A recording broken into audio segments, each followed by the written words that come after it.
source for online betting. From the earliest odds to in-game live betting, BetOnline provides you with all the action and the ability to watch the games as they happen. With the largest selection of odds on everything from football, NBA, and college basketball, NHL to UFC and MMA. Head to BetOnline today to get in on all the action with America's most trusted site for online wagering. BetOnline, the game starts here. Bet.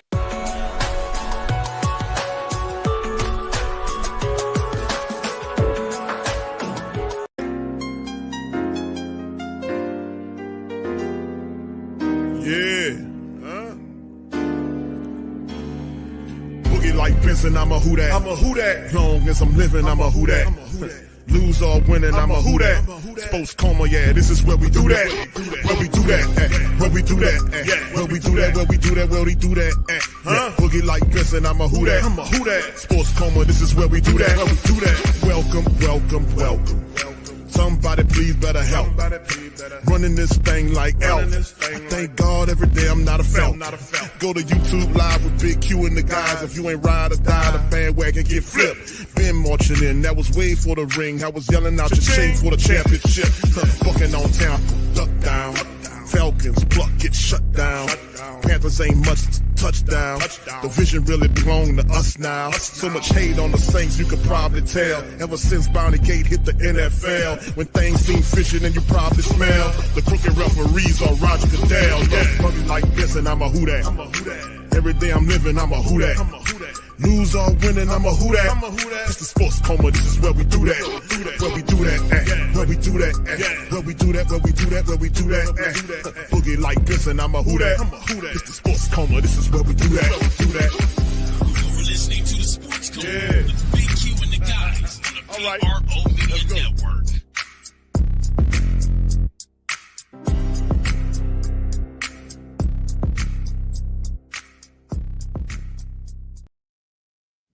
All right, shout out to the fam. Appreciate y'all for being in the stream. Let's get it started off with a little Mickey. Yeah. Look, here's what I think. I think sometimes, the easy thing to do, the lazy thing to do, is look at the results of a season and say, it's a coach's fault or it's the quarterback's fault. That's right. I think oftentimes you have to look beyond that. Look behind them. Well, I was prepared for this question, right? Right. Yeah. Chuck Noll, his first 3 years, Hall of Fame coach. He was 1-13, 5-9, 6-8. That's right. But they recognize that this guy's a good football coach, right? No. Bill Belichick. Yeah, Bill Belichick. First 3 seasons, 6-10, 7-9, 7-9. 79. Tom Landry. I'm Landry. 0-11. 11. 4-9. 4-9. 5-8. 4-10. 5-8. 5-8. Hall of Fame coaches. Hall of Fame. Don't you forget it. 14, second year, 6-10. So I think the easy thing to do is just look at the results and say, oh no, we got to have a change. Wow. Look beyond that. Oh, wow. Yeah. Well, you got to look behind that. Oh, no. All right. Big ups, fam. Appreciate y'all for being in the stream. That never gets old, does it? That shit never gets old. Oh, y'all know what the hell you're talking about there, guy. Oh, hold on. Big ups to the fam, man. Welcome. You're now rocking with the Sports Coma with Big Q and the guys, where we have intense, entertaining, educating, and enlightening sport talk from your favorite sports fam. Much love to the fam. Appreciate y'all for being in the stream. I know it's early, man. It's Wednesday. I had a little extra early time, man. So I took it and I said, let me talk to the Who Dat Nation. Plus, we got some Pels going on later on tonight. They play for 6:30, so that's why this is an early stream. The Pels play for 6:30. That's the live game scoreboard for PPR's channel. Pelican post game report for those who are Pels, as well as Saints diehards. For y'all that don't know that. And then after that, right after that, 8:30 goes right into PPR final recap of Pels and Thunder. All right, so big ups to you guys. Shout out to you. Appreciate you being in the live on Wednesday, man. I hope y'all having a fantastic hump day, man. You know what I'm saying? I'm having a pretty damn good week, I got to say, for myself.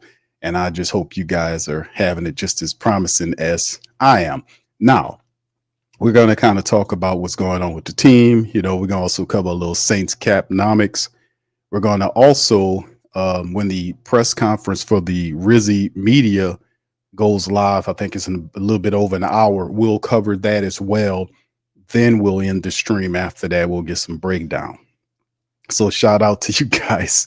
Appreciate you for being in the live. Shout out to Michael, man. Thank you for that. Says the Browns are tougher than people think. Thank you, bro. Appreciate it. Thank you. You're fuck too kind. Thank you, bro. Appreciate you, man, for that. Much love to the fam. All right. So we're going to start this broadcast off. Mickey Loomis had an interview today, and for the third consecutive week, there was no interview with Bobby Hebert. Very interesting, right? Bobby Hebert asks tough questions, and Mickey uses his softball throwing ass reporter Mike Hoss, who's basically he's a paid reporter for the Saints. So you're not going to really get any tough questions out of that guy. He's a Saints reporter, for goodness sakes. Don't look for hardcore dialogue from those guys, right? That's kind of like controlling your adversaries. You know what I mean? That's what Tom Benson did, man. When the Times-Picayune was hammering them like they had news for agencies, so Tom Benson bought him. He sold them well before he passed. But at the end of the day, it's one of the situations where if you don't like the press that you're getting, hell, just buy the paper, buy the channel. That's what they do. And then they don't live by the golden rule that you live by, which is do unto others as you would have them to do unto you. They live by the golden rule that he who has the goal makes the rules.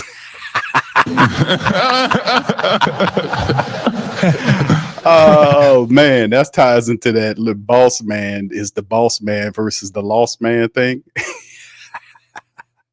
The golden rule that they live by is he who has the goal makes the rules. That so was not told to me when I was a younger person. Oh man, did y'all hear that shit? Did y'all parents tell y'all that when y'all were younger? Tell y'all, hey man, you know the golden rule is do unto others as you would have them to do unto you. And then as you get older, you realize he who makes the goal makes the rules. That's so unfair, but true.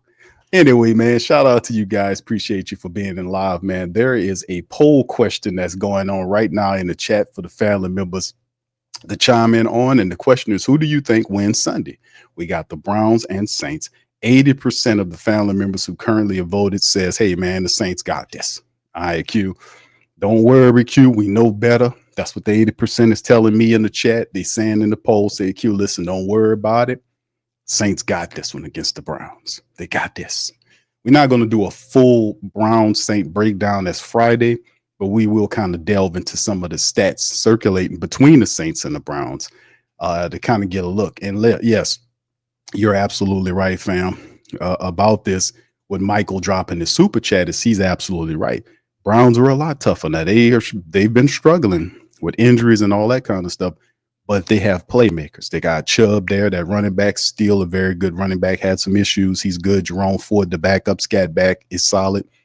They have Jerry Jeudy down there. That's a pretty decent wide receiver.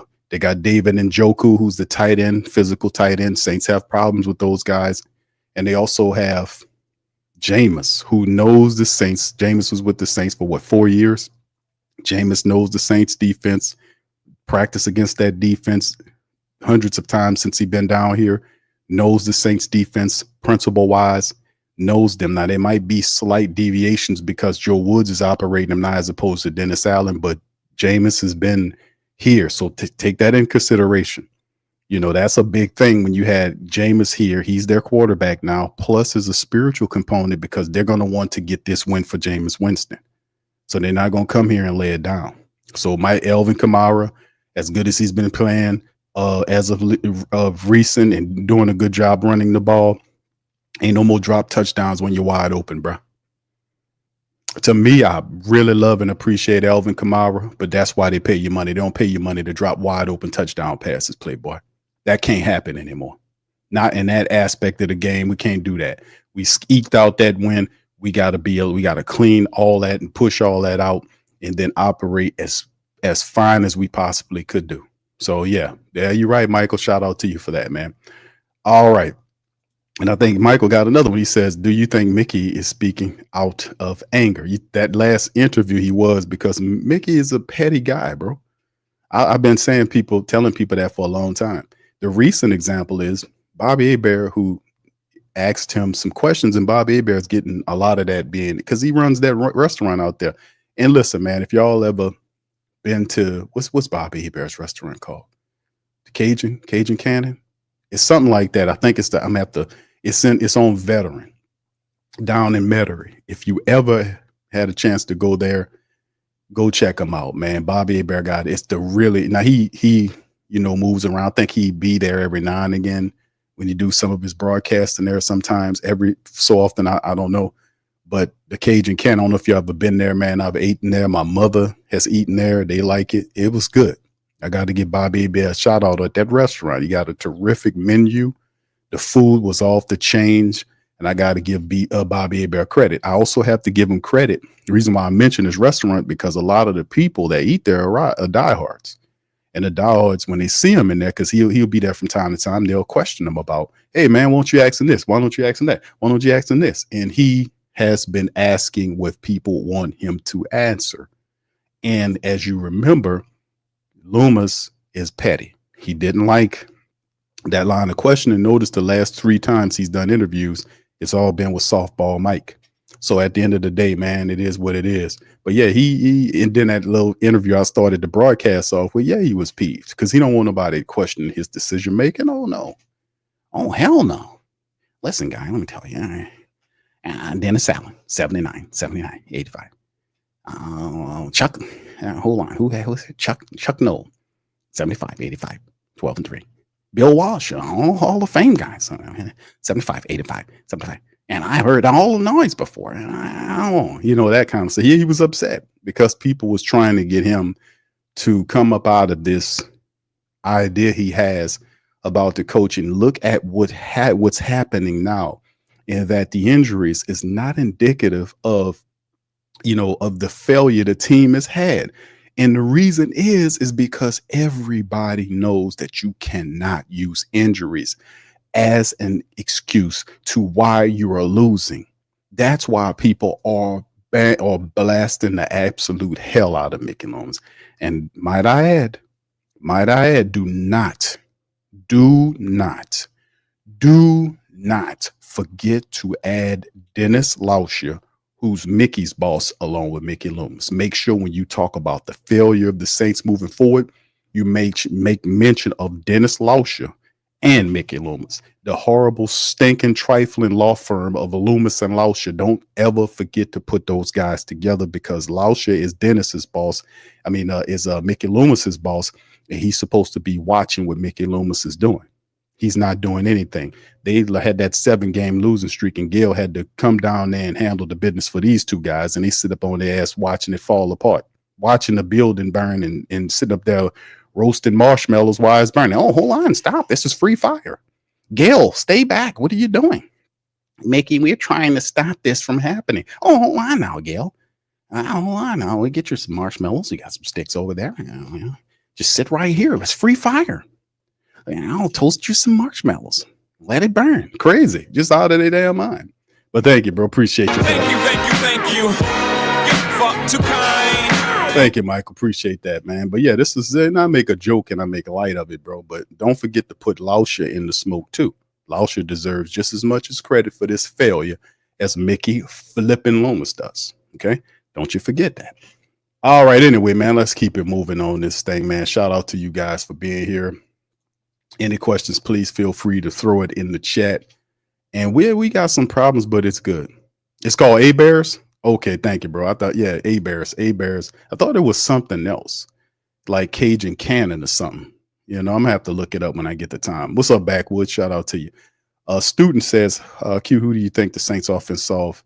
Who do you think the Saints offense solve against when the defense of the other team puts 5 men on the line? Not understanding your question, bro. You think the Saints offense solve against defense put 5 men on the line? Who do you think they solve against? I'm kind of confused, student. Kind of rewrite that for me, brother.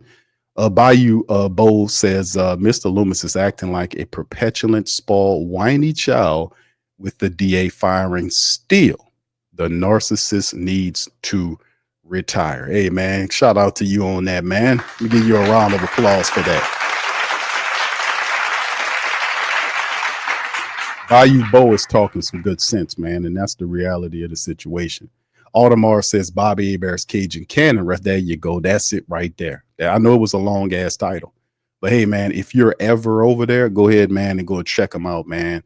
Matter of fact, wasn't that me? Yeah, me and when Coach was this last year? I think it was last year when my dog Big Low and Coach Roney, his wife, came into town.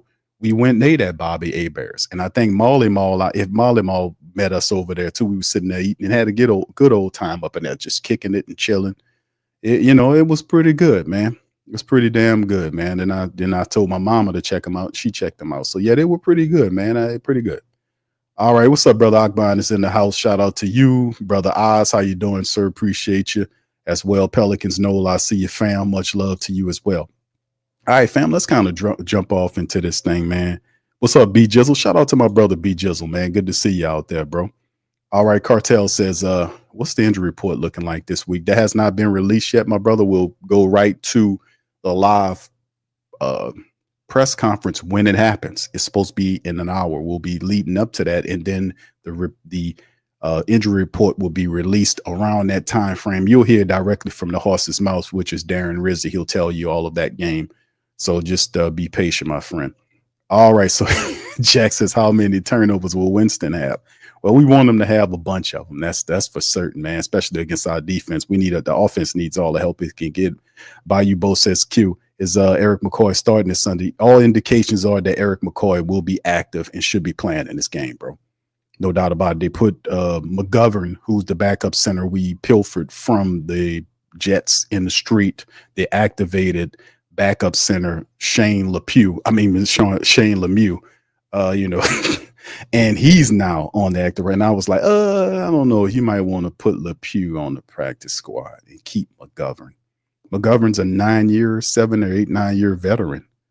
And I'm like, man, McGovern didn't play all that bad. You would want to keep him just in case you have an issue with Eric McCoy, just in case there's a setback. And that's what I'm saying. To me, if you look at McGovern or Shane Lemieux, I would go with McGovern, man. The Saints, that was the problem they made to start the season. They did not have a veteran backup center. If our center, because McCoy went down and the Saints, what he was doing in terms of calling, the protections and everything that he was doing on the offensive line, when he went down, because they were tasking McCoy with a lot of stuff that Carr was supposed to be doing. Real spill. But when he went down, boy, they started to scramble. And that's why I was like, man, when you have a good veteran backup center, come on. It's to have a decent blindside tackle who can play either the sides and have a good veteran backup center. That's two things that you got to have. And we really struggled to get that together. Brother Kendall says, I have to admit it, man. I understand Gail Benson still can't believe DA gone. Salute to Gail. Yeah, well, it had to happen because we commanded it.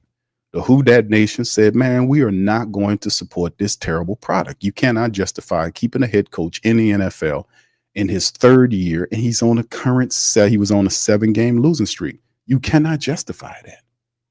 You can't justify it. You can't. Mickey was like, hold on, yes, we will. And yes, we can. And I'm Mickey Loomis, and I approve this message. Dennis Allen is our coach. Dennis Allen's an excellent coach. No, he's not an excellent coach. I can't even say he was a good defensive coordinator because the defense that he was supposed to be known for fell out. They bottomed out. They were ranked 30th. That was a big part of why the Saints were failing too. The defense just bottomed out. They were allowing teams to rush at 170, 180. And didn't one team have like 200 yards rushing on the Saints defense? Well, that was deep down. That's injuries, Q. But hey, man, we have a depth chart here. Everybody has injuries. We do the Mickey hand gesture. When he threw his hands up, wow, I heard the same thing before. The Mickey hand gestures. Oh, I know.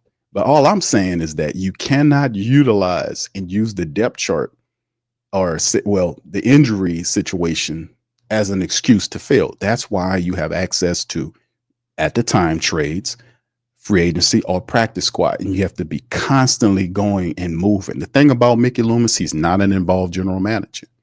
He's only a manager entitled. He doesn't want to be active like that.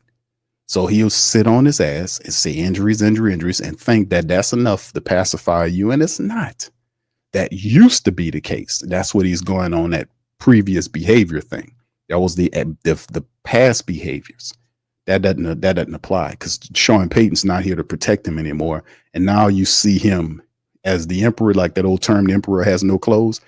That's what you see with Mickey Loomis right now. The decision making is just ridiculous. Student says autocorrect.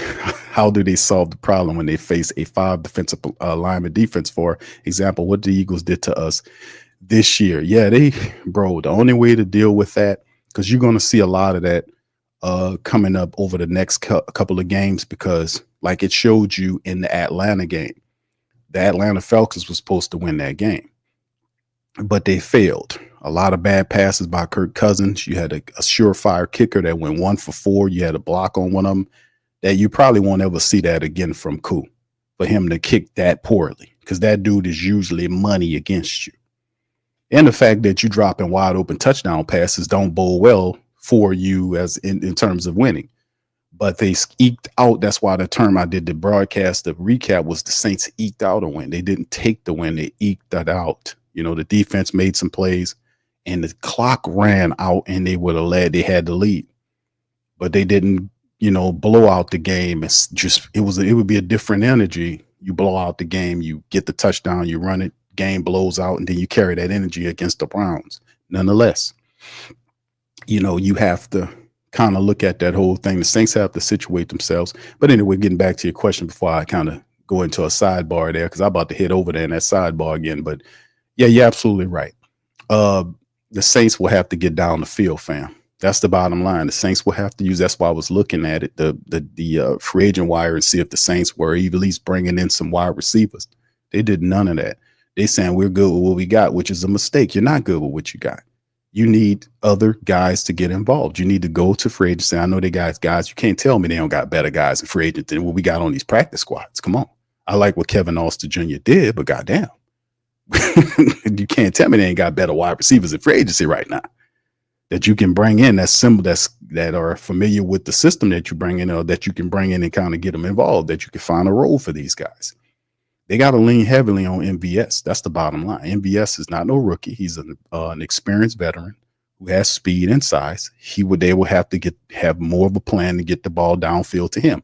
They're going to utilize the play action to Derek Carr, who did a really good job in that second half. The Saints have to study that the second quarter. That's it. The second quarter film, and see if they can produce that, because that's when they got in the flow. They got into the game and they made stuff happen. Then on certain third downs too, the Saints have to be able to some kind of way, get more intelligent, not make the not make the mistakes. Low IQ football type stuff that gets you beat. You can't do that. So, the pre-snap penalties that you have to be backed up for. Carr's going to have to be more accurate on those third downs. He's going to have to flow a little faster. If you went and looked at the tape, you see that he wasn't as fast as he needed to.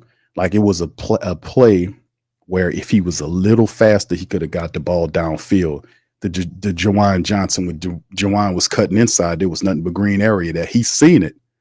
But the thing is, if he would just have an anticipatory throw and just put it in that area, Jawan could have got to it and made a play. But instead, the pressure from the line forced him outright, and he had to throw the ball away on that third down. And then they had to live with a punt.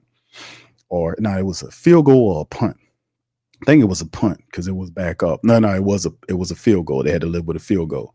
But those little things changed the dynamics of the game. Like, they had some really good drives in that first period of the game, and then the drive just died, and they had to settle for field goals. Can't do that. We got to be able to get in the end zone consistently. and that'll change things around. So yeah, they're gonna have to get downfield because ain't no running up against that, bro. They ain't no running. You got 5 guys there, and they have a 5-man front, and I'm pretty sure if they see you running, they're gonna have them linebackers to set up and they're gonna blitz those holes. It ain't no running up against that. So you're gonna have to take advantage of that by getting down the field. So they're gonna have to figure that out, man. Taysom Hill maybe use more as a wide receiver to add some more explosiveness to the wide receiver core, being that we have some injuries that out. Maybe that's something that we need to investigate. You know what I'm saying? Taysom Hill, the wide receiver. We need to kind of see if we can look at that, right? Taysom Hill gonna catch that goddamn ball, and he's fast, and he's tough to bring down. Maybe Taysom Hill, the wide receiver, could be the answer to getting the ball up the field. You know what I mean, fam? It takes some imagination if you ain't gonna bring in other guys. Take some of these other guys, move them around a bit. You know, so we'll see how it goes, man. All right. Anyway, shout out to y'all. What's up, Head Trauma? T Dirty. Shout out to you, brother. Good to see you in here. Shout out to my boy T Dirty. All right. Brother Max says, Q, you think Mickey disagreeing with Gail on Dennis' situation makes his seat any hotter? They were saying in the reports, man, that it was definitely a breakage of trust at the very least. And listen, they're like, okay, all right, that sounds up, but listen, that is huge because there was nothing but full trust with Gail and Lauscha and Loomis. I'm gonna be throwing Lauscha out there a lot now because I do not want him to get lost in this. He's a part of the funk and the failure of why the Saints was stinking. I'm gonna keep putting them out there on thumbnails and everything. When I put Mickey Loomis together, I'm putting Dennis Lauscha, the team president, with him. Lauscha is a part of this crap too. Do not forget to put Dennis Lauscha out there. Dennis Lauscha is supposed to be watching what Mickey Loomis does. It's supposed to be oversight. He's not doing a damn thing. So yes, Lauscha and Loomis together. But yeah, you're absolutely right, bro. Thank you for that. Yeah, it's a situation. All right, Trauma says, Q, do you think Loomis will consider keeping Rizzi if he wins out? Absolutely. It'll be because according to what Jeff Duncan was saying, if it's true, I don't know. But he said that they're paying Dennis Allen $7 million a year, which is ridiculous. And he had a 5-year agreement and they fired him after 3 years. So they owe him, according to what he was saying, which he says he don't know. That's what he heard. They owe this clown $14 million if that's true. So if the Saints are seeing that, they may like, maybe they don't want to spend a lot of money on the coach because they already spent one on one they fired, which is why somebody didn't want to fire him in the get-go. You get that? Did you catch that, baby? That's what I'm saying, man. So yeah, they'll keep Rizzi because Rizzi will be probably the cheapest coach in the NFL. He will agree to the timeline that the Saints do not want to destroy or break up. He will agree to the timeline. He would adhere to the plan that Loomis has where they do not want to tear the team up. Like, why, Q? Why not tear the damn team up? Because I keep telling you over and over again, the Saints are going to go through this for the next 2 years until all the cap money is opened up. All those contracts, great deal of them will fall off the books in 3 years from now, and you will have a total new team with a cap of over $200 million. So the Saints said we lock into the timeline and we make it happen. Now, the crazy part about it is if you look at the contracts for 2025, the number one contract from an annual standpoint that you will have to pay is Derek Carr's $30 million, which might put the Saints, that obviously will be the contract they will have to rework again. That's where a great bulk of the free agency money gonna come from the contract of Derek Carr. It balloons to $30 million for one season, and that's the greatest number among active contracts annually speaking. So we know exactly where he's gonna go to when it's time to restructure. And it's like, oh damn, Q, what's gonna happen with that? All that's gonna do is kick the money into 2026. That's why I was telling you that 27, he told you 2-year rebuild, like in terms of keeping that contracts, but that's the rebuild, but the money goes 3 years and you won't see it. 200 million, a big relief until 27. That's truth talk there. I've been saying this for a while. I've been laying all this out. That's why people say, Q, why not? And I tell you the economics of it. I tell you over and over the economics. We lay out the game and I keep it 1,000% funky. No doubt about it. All right, what's up, Clint? Shout out to Clint. What's up to my brother Hoffa? Big ups to you. Much love to y'all, man. Appreciate y'all for being in the building. Brother Dave, how you doing, sir? Good to see you, man. Hope all is well to the fam out there. Free Mind, what's up, fam? Shout out to you. I see you, fam. Appreciate y'all as well. Big ups to the fam, man. Y'all hit the like button and answer that poll question I got right there. It's saying, who do you think wins Sunday? 80% of the diehards say the black and gold beat the Browns. 20% says, I think the Browns and Jameis gonna get it. What do you say? All right, big ups to y'all, man. Anyway, let's head into it, man. Let's kind of go into some of this cap stuff first, and then we'll bounce around and get to Mickey. And like I said, fam, we'll have when they go live for the presser for Darren Rizzi that's supposed to happen. I think it's in less than 60 minutes. Yeah, about 40 something odd minutes.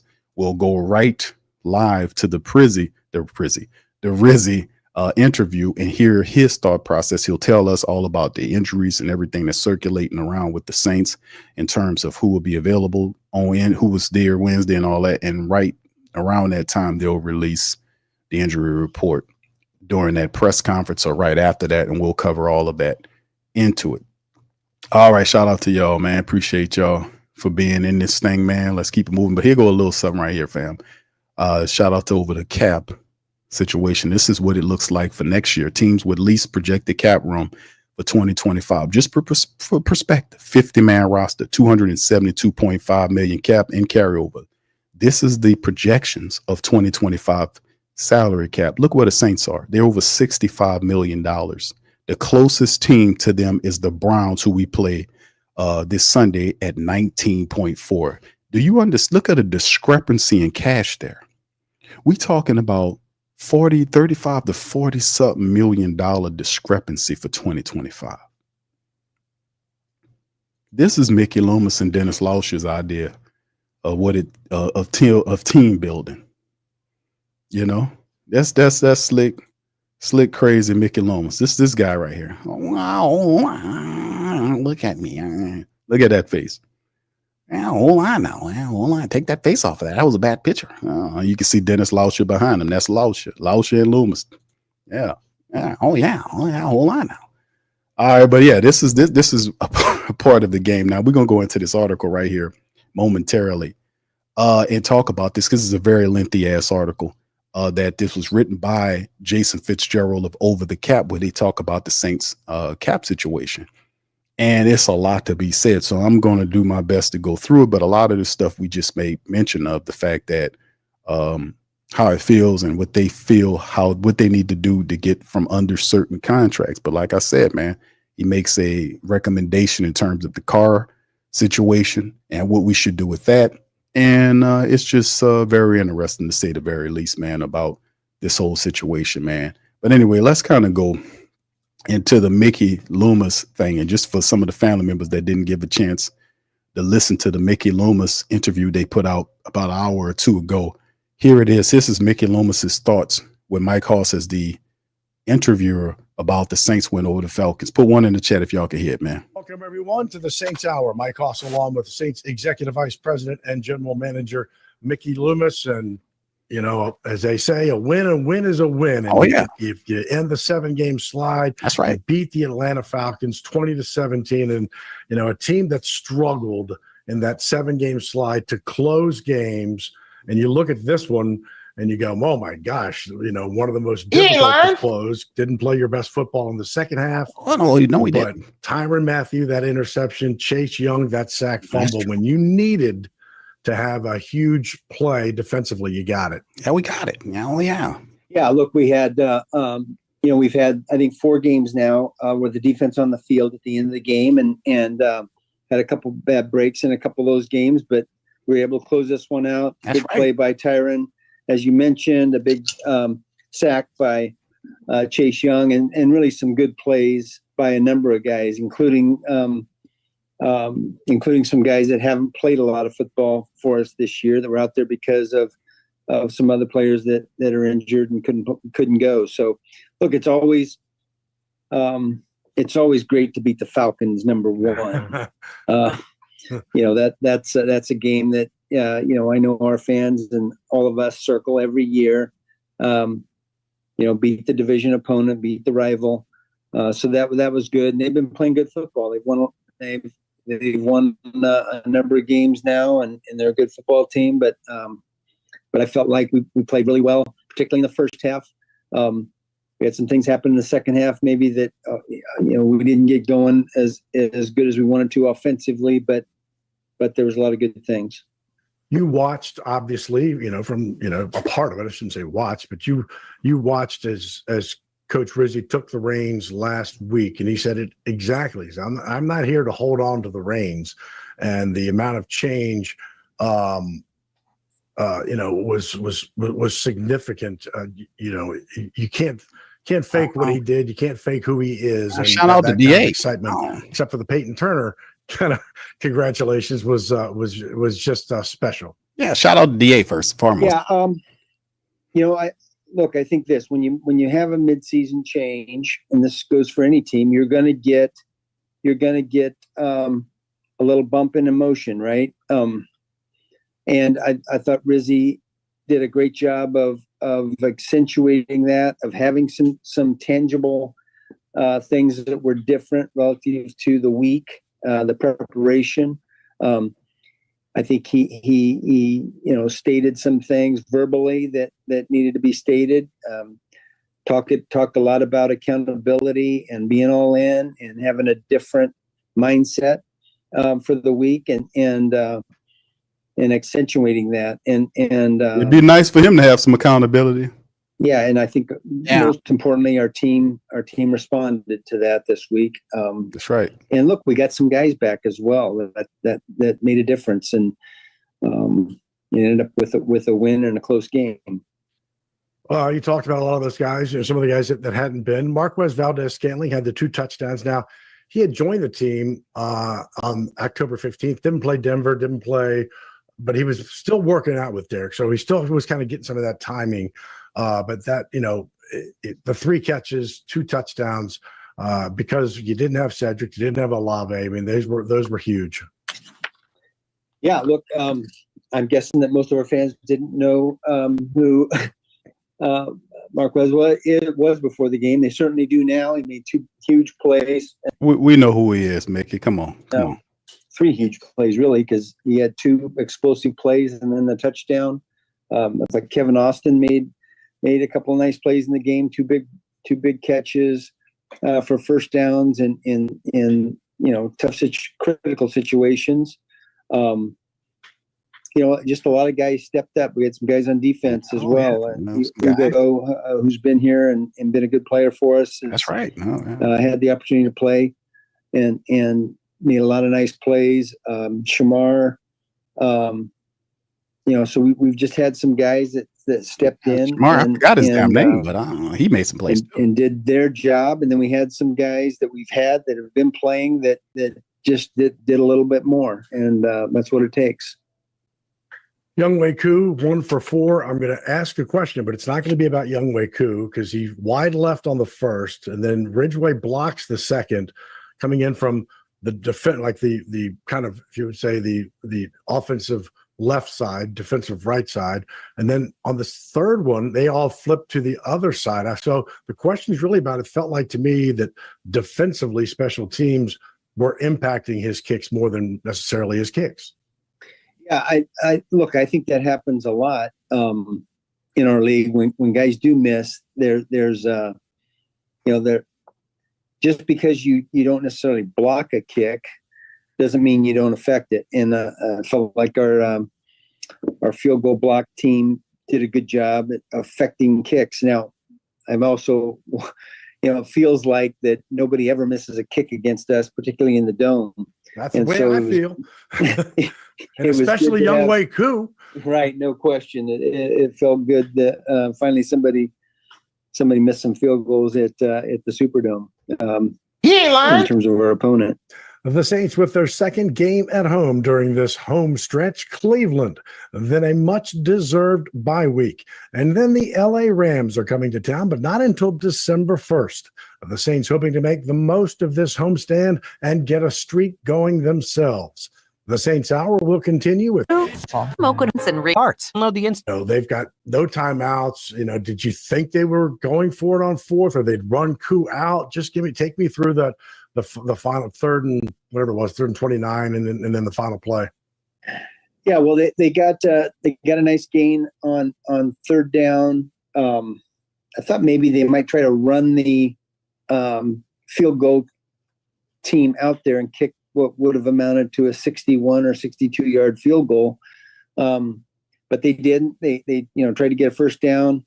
And look, our guys did a good job of tackling and making sure that they didn't get to the 1st down marker on a short throw. And I thought we had good pressure on the quarterback in that last series or two. And those are the kinds of plays that, sometimes they get made, and Kirk Cousins has made a lot of those plays at the end of the game to put them in a position to win a game. They did it last time in Atlanta. Made some plays on their last drive to get themselves into field goal range, and this time, our defense stepped up and made a couple big plays. Talk to Jari a little bit about and talked actually last night to Coach John Benton about the offensive line, and I was curious about your thoughts on Trevor Penning and just his confidence level, and if you've watched it kind of grow through this season. Yeah, well, I think when you look at, I always try to look at what are the positive things that have happened during the course of a season, even when we're 3-7. And I think one of the positives is, man, I can see the development of a really good offensive line down the road.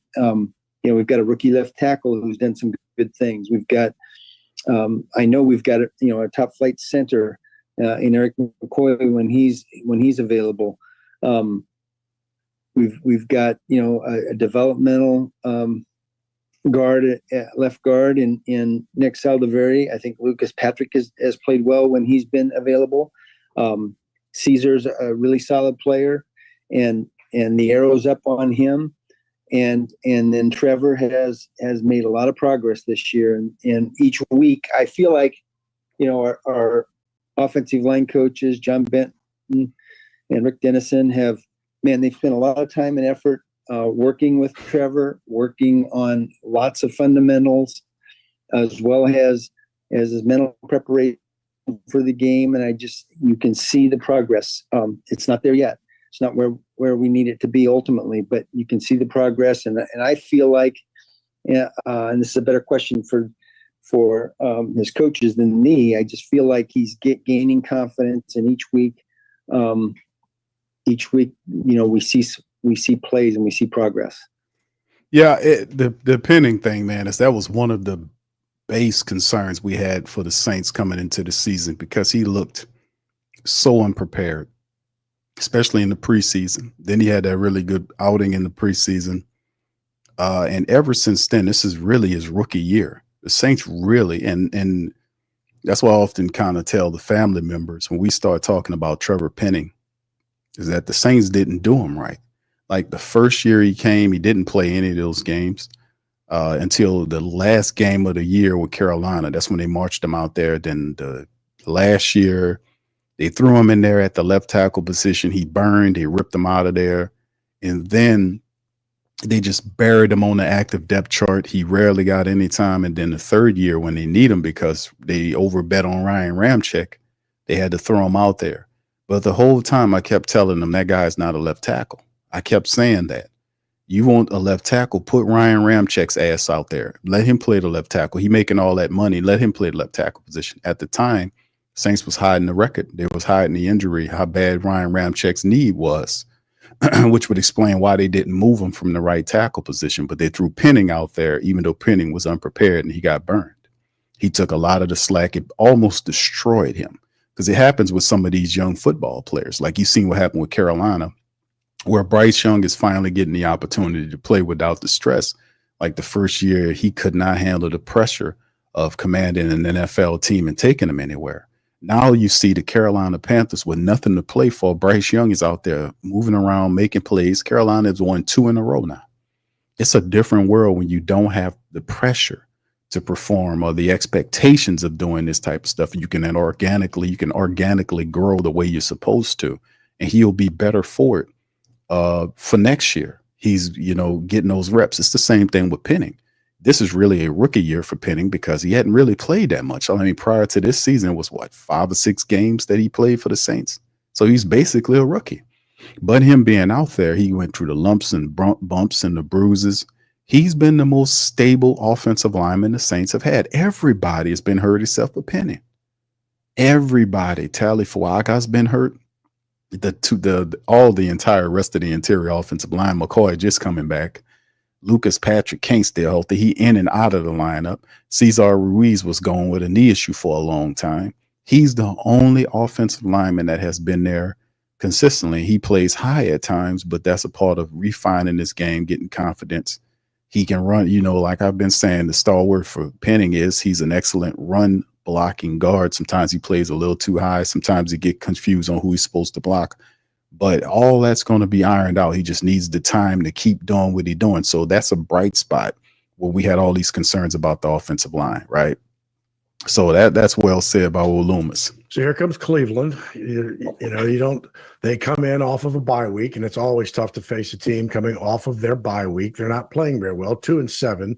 You face one of your former quarterbacks and Jameis Winston, and Jameis is coming down. Jameis is coming down. The Jameis situation is, they beat Baltimore, I believe it was week 8, because they were off week 10. So he's 3 touchdowns, no picks, and they win the game. And then the next game, he's got 1 touchdown and 3 picks. And so, and the last time you played Cleveland, Joe Woods was the defensive coordinator for Cleveland. Yeah. Now he's the defensive coordinator for you guys. So as much as they change, sometimes they stay the same. But this is, those two things, them beating Baltimore, Jameis, and open week is enough to get anybody's attention.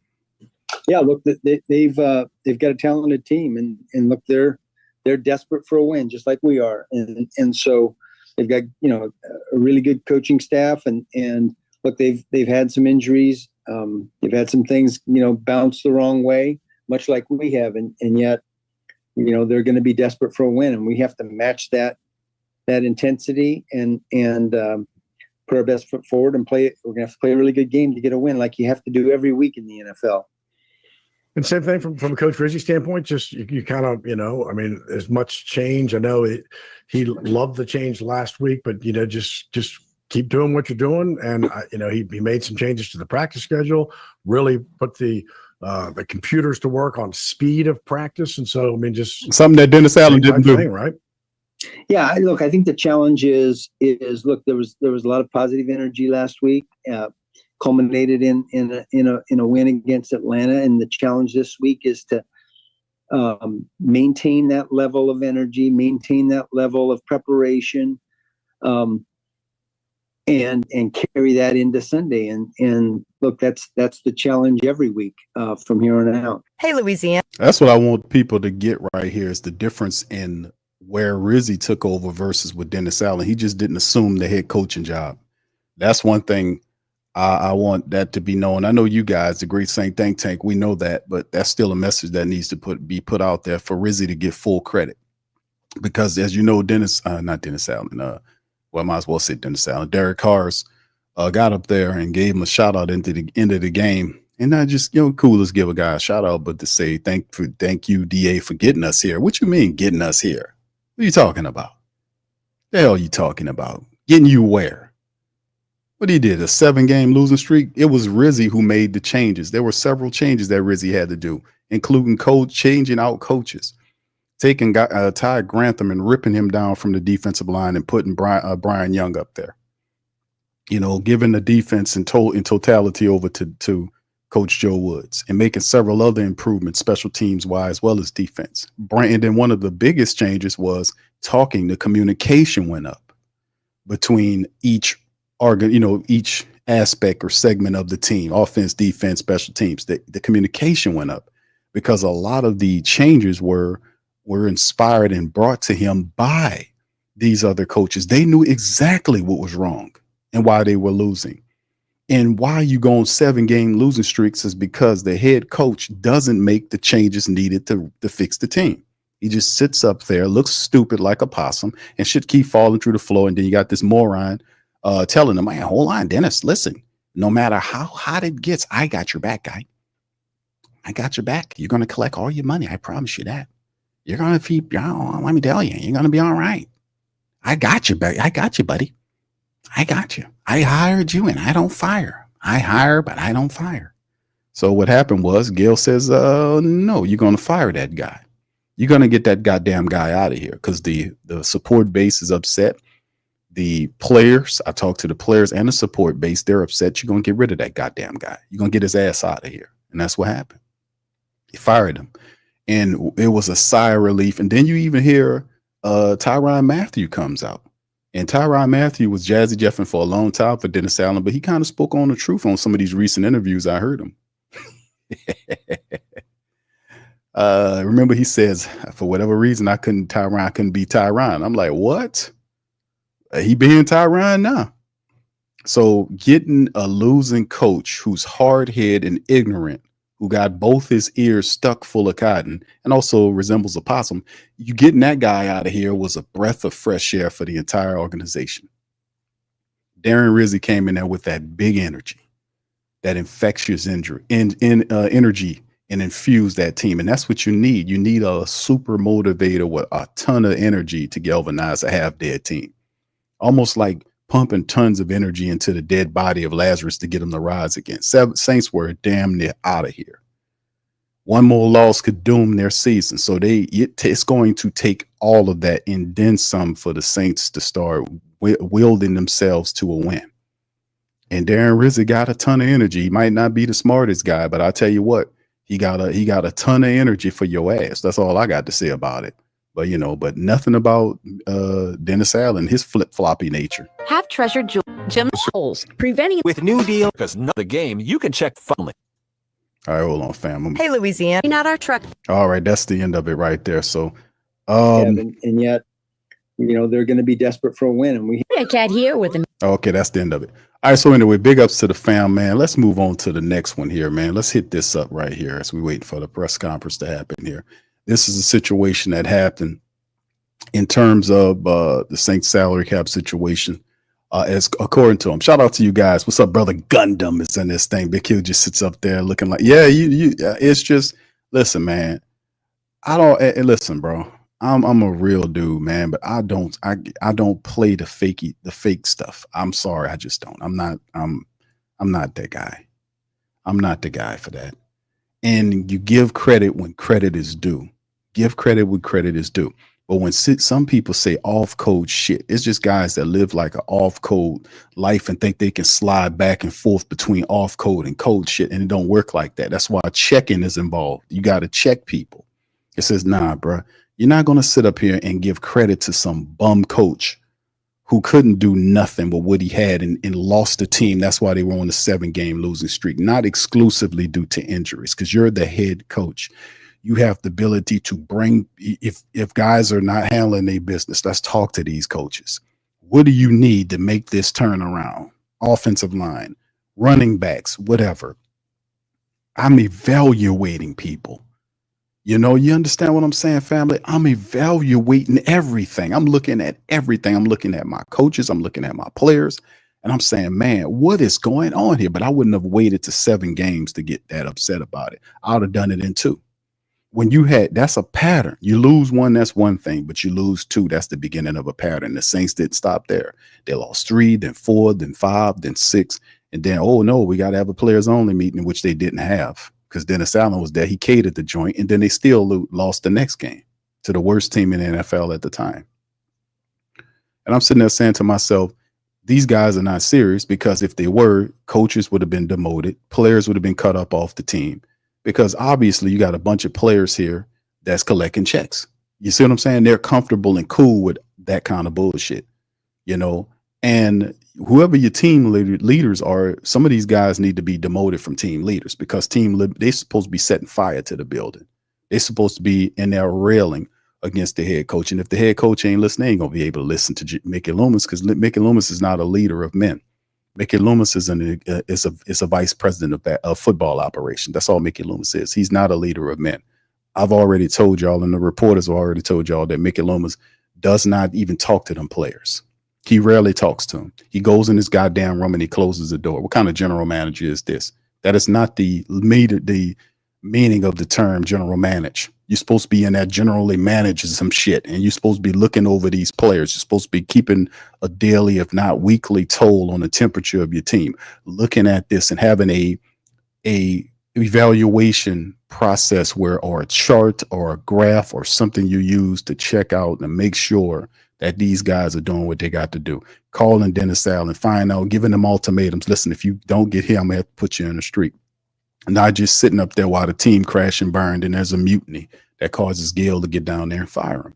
That's why I'm saying, if any true rebuild or whatever's going to happen for the Saints in the future, it has to involve other leadership, which word on the street stuff is supposed to happen. They'll bring other people into the building to bring youth and more football IQ to the upper areas of the team, because they don't have that with Dennis Lauscher. Dennis Lauscher is a businessman. He has no kind of shape, form, fashion on football on the field. He shouldn't be the president of football operations. He did a shitty job in overseeing Mickey Loomis.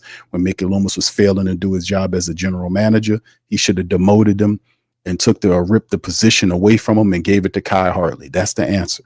No more general manager for Loomis. He can keep the VP because you won't fire him. Once again, I'm going to say it again. There is no firing of Mickey Loomis. It won't happen.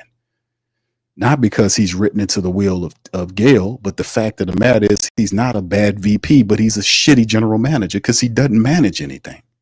He just has it because he's an attention whore.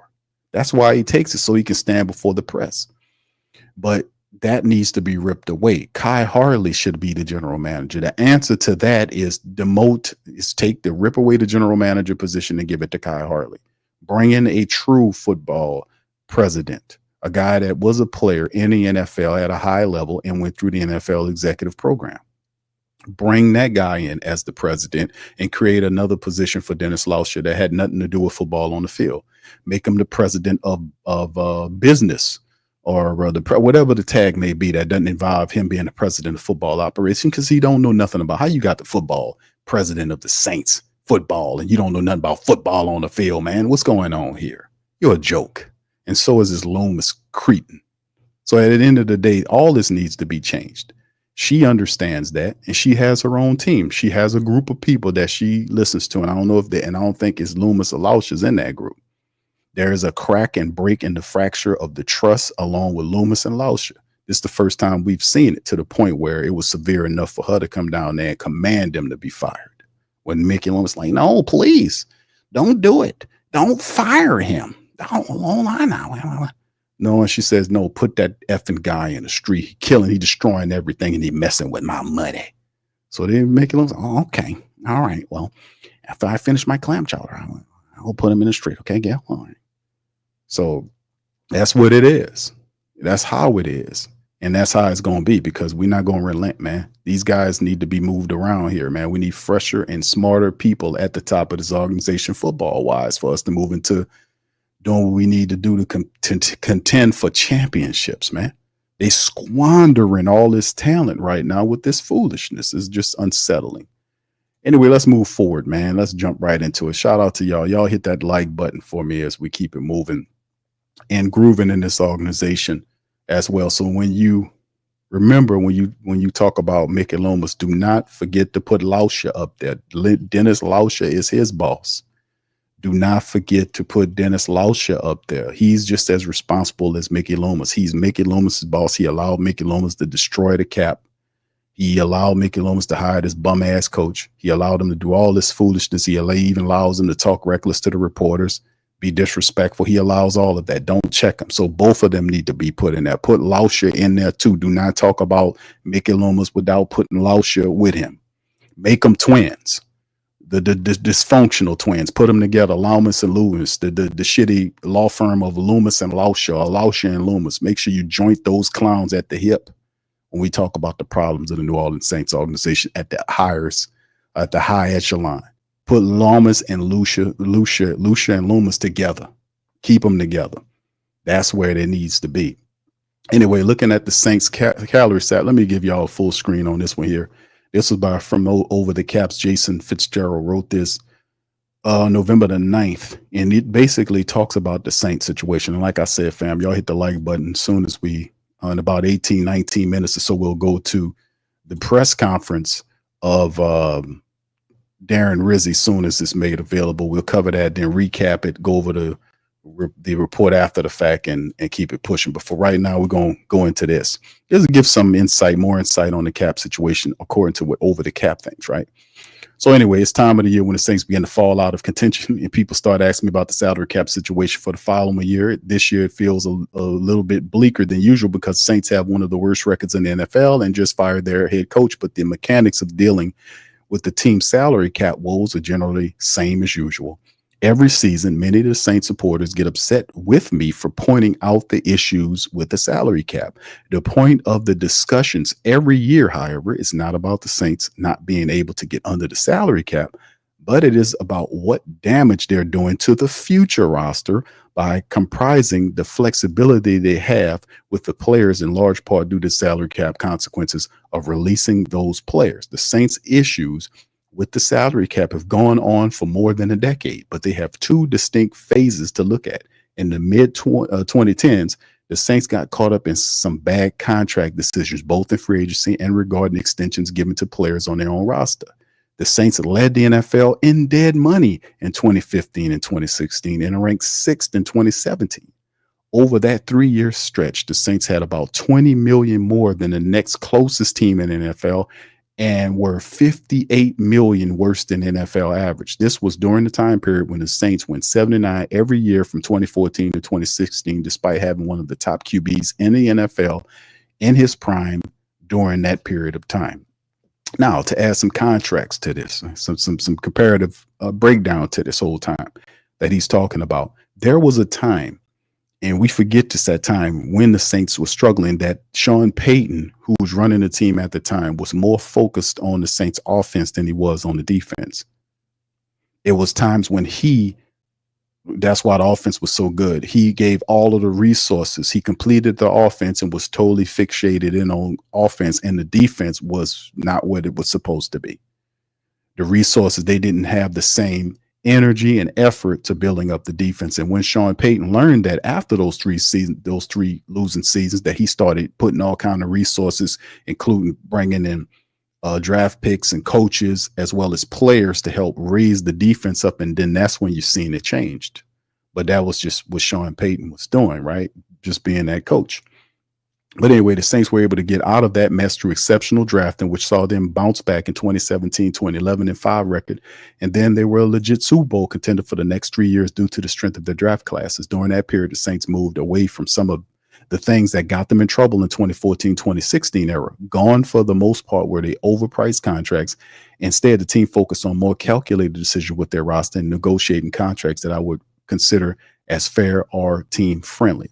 Now, a lot of the philosophy that he might be mentioning about was the fact that the Saints were doing a decent job of drafting, right? Doing it because usually two ways, like free agency is the most expensive of the three routes that you use to build your team. Number one, expensive is free agency. Number two is drafting. And the third one is undrafted. Now notice look at what your Saints are doing nowadays. Think about that. They're not drafting that well because the last two defensive ends they drafted failed. We're talking Marcus Davenport. We're talking Peyton Turner, even though Peyton Turner had a pretty good couple of moves in the last game and a few plays here or there this season. He's out of here after this year. The Saints not going to bring him back. They declined his 5th-year option. He's gone. That's another bust player. Couldn't stay healthy, couldn't contribute, and is basically a role player in his final year. This is 4 years of Peyton Turner. It's supposed to be the best you've seen of him. And the Saints brought in Chase Young on a 1-year deal. And what did that do to Peyton Turner? That pretty much told him, we done with you. You're just a reserve first-round draft pick. You'll be out the door. The Saints also drafted Isaiah Foskey as well to bring him in here to see what he can do last year. And Isaiah Foskey is relegated to a reserve role too. So he's not getting a lot of the reps or the development. Hopefully some of this will change as you get a new defensive line coach will kind of help the process. But the reality is the Saints have not done a great job of drafting, but the undrafted market, they've been tearing that up.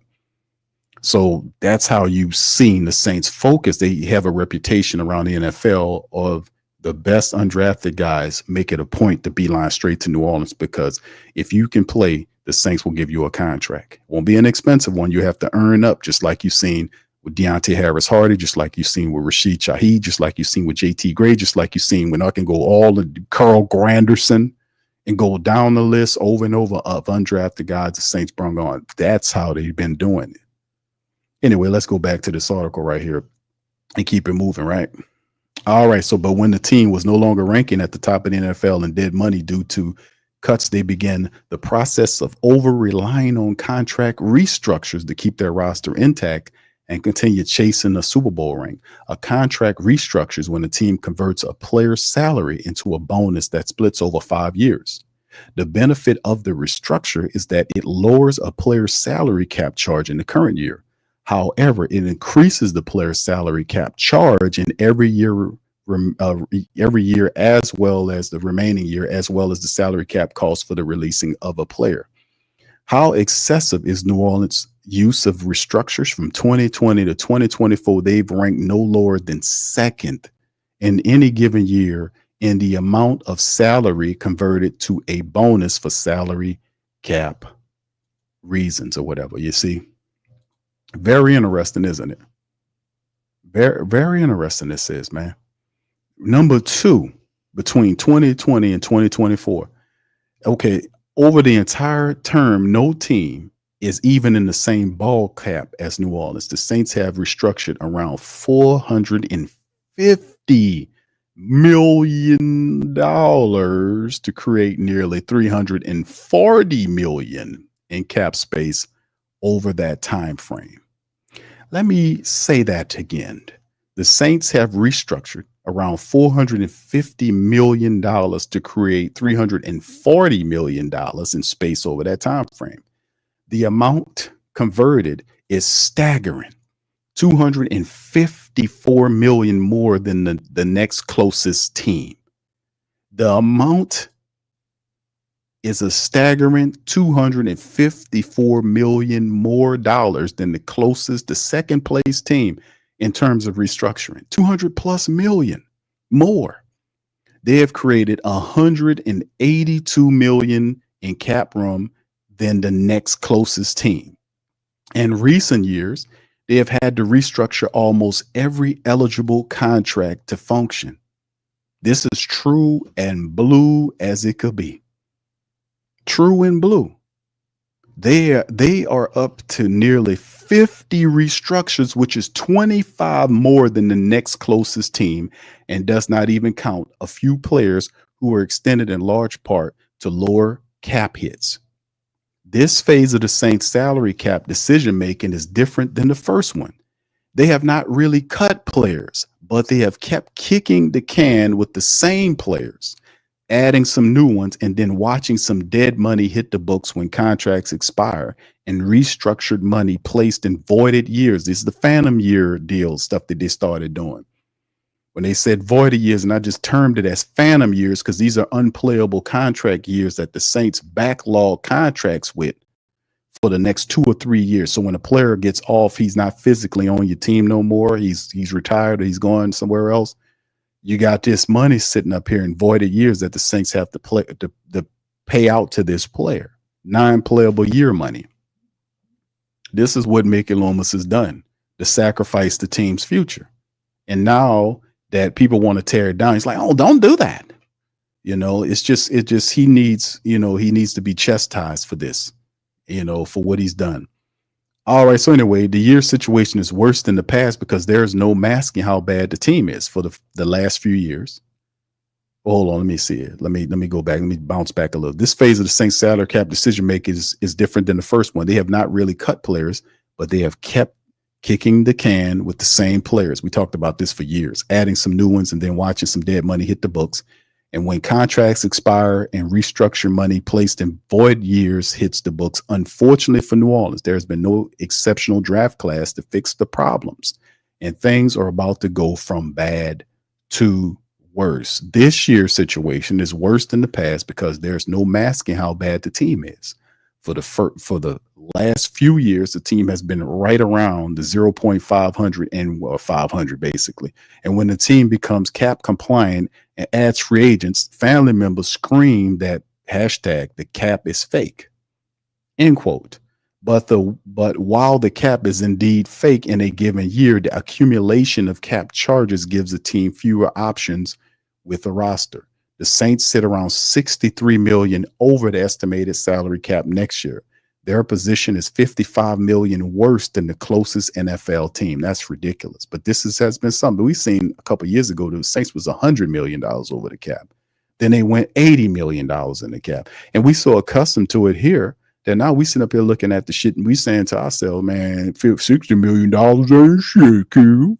That ain't nothing. I remember when we were 100 million, 80 million above. You know what I'm saying? You became desensitized to it. This is like I told you, this is Jake Greasy Thumb Goosick type bullshit. This is fake bookkeeping here.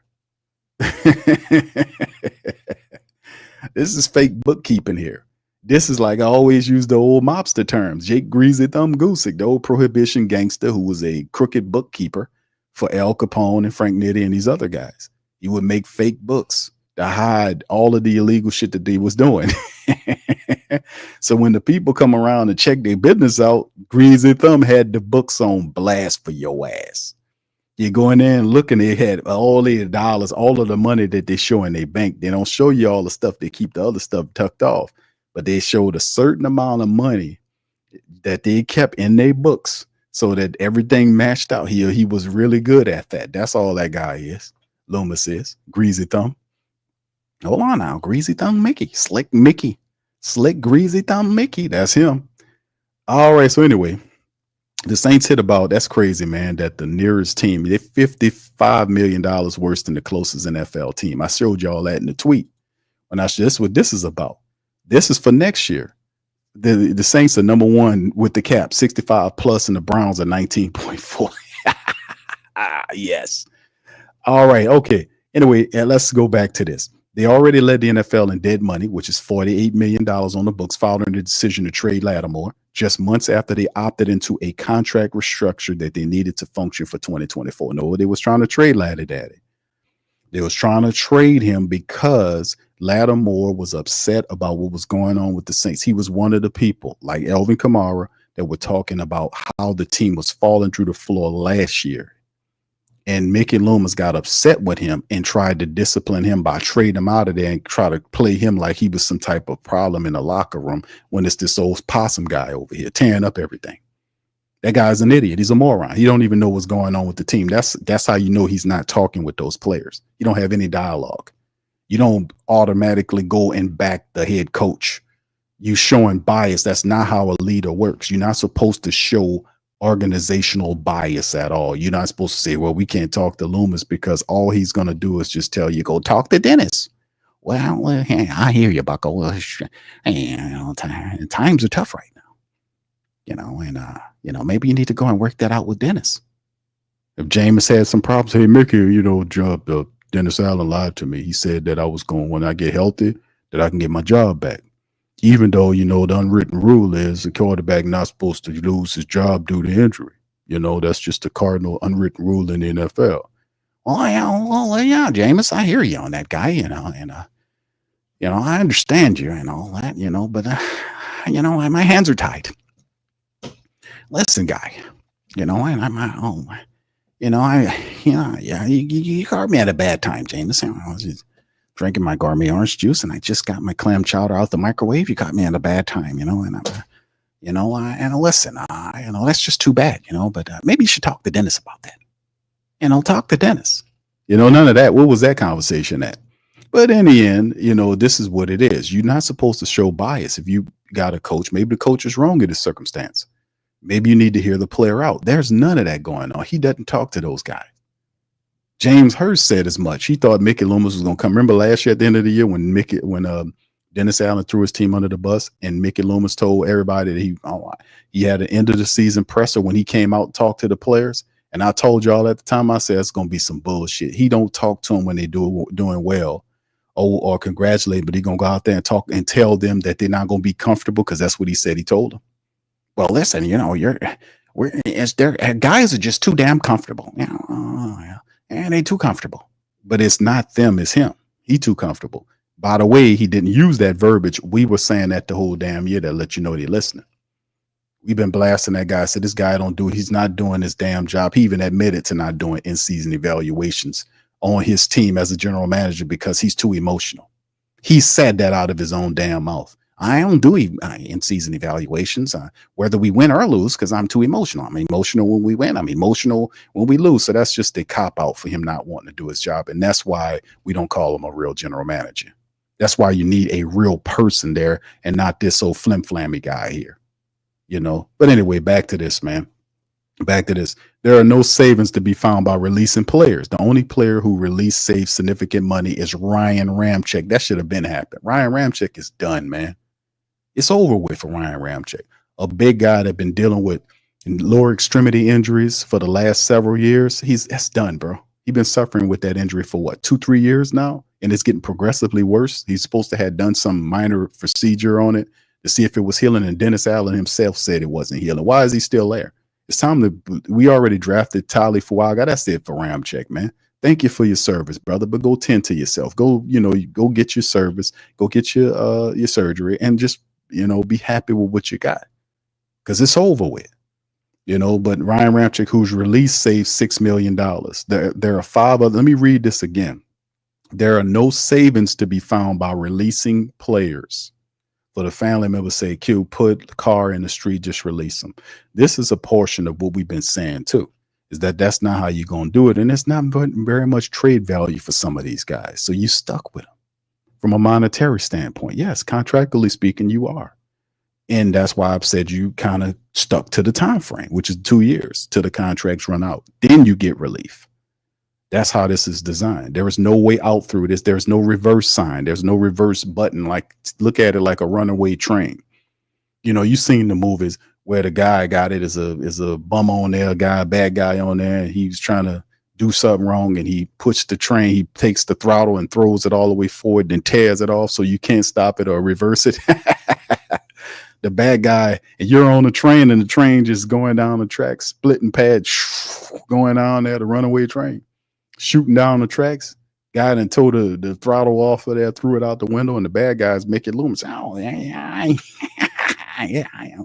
you guys are in trouble now. So, I mean, it's just, that's what we're on, basically, from a monetary standpoint.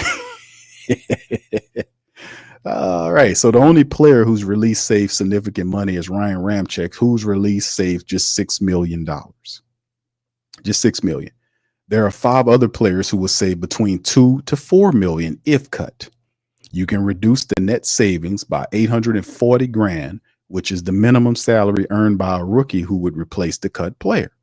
So basically, the Saints get stuck having to restructure the same bad roster because past decisions have really eliminated the next ramp that almost every other bad team has with its roster. Stuck on the highway, right?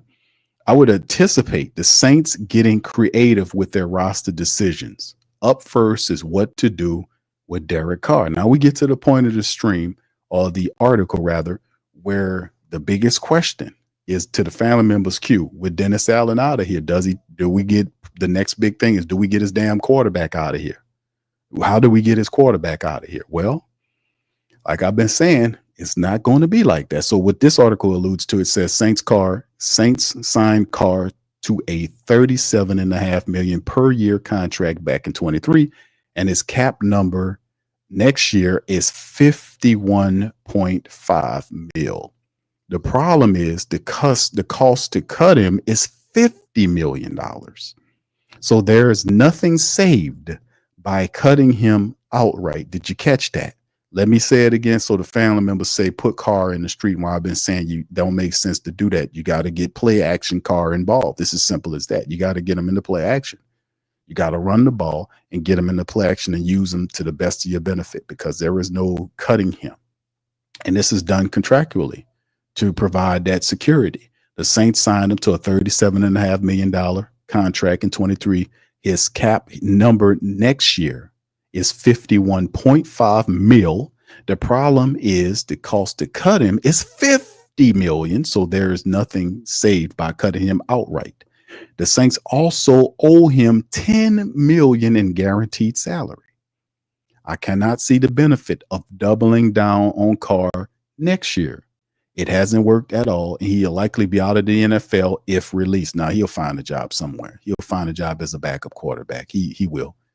They could try to bring his salary down to something like 20 million, freeing up 20 million in the process, and then however much more by converting the 20 million into a bonus. But what purpose is there for Carr to be a Saint in 2025? Well, the point of the matter is, I'm not a seer or a psychic, but I do realize as a black and gold man that the biggest contract the Saints will go to fixing will be Derek Carr's contract because it booms. Let me show you something. Hold on here. Give me just a second. Let me pull up his contract for next year. Because people who aren't cap savvy be looking at it and saying, okay, we need to do this. It's not it. And I've been saying, man, the money means something here. It means something. Here goes Derek Carr's salary right here. This is over cap numbers, right? His base salary this year, they reworked it from last year to 1.2. They freed up a lot of money, right? This is just base salary talk. It balloons to 30 million next year. It balloons to 30 million. You see that? 30 million. And then when he turns 35, it goes 50 million. Plus he got a ton of voided years all the way until he's 38 years old. This is Mickey Loomis now.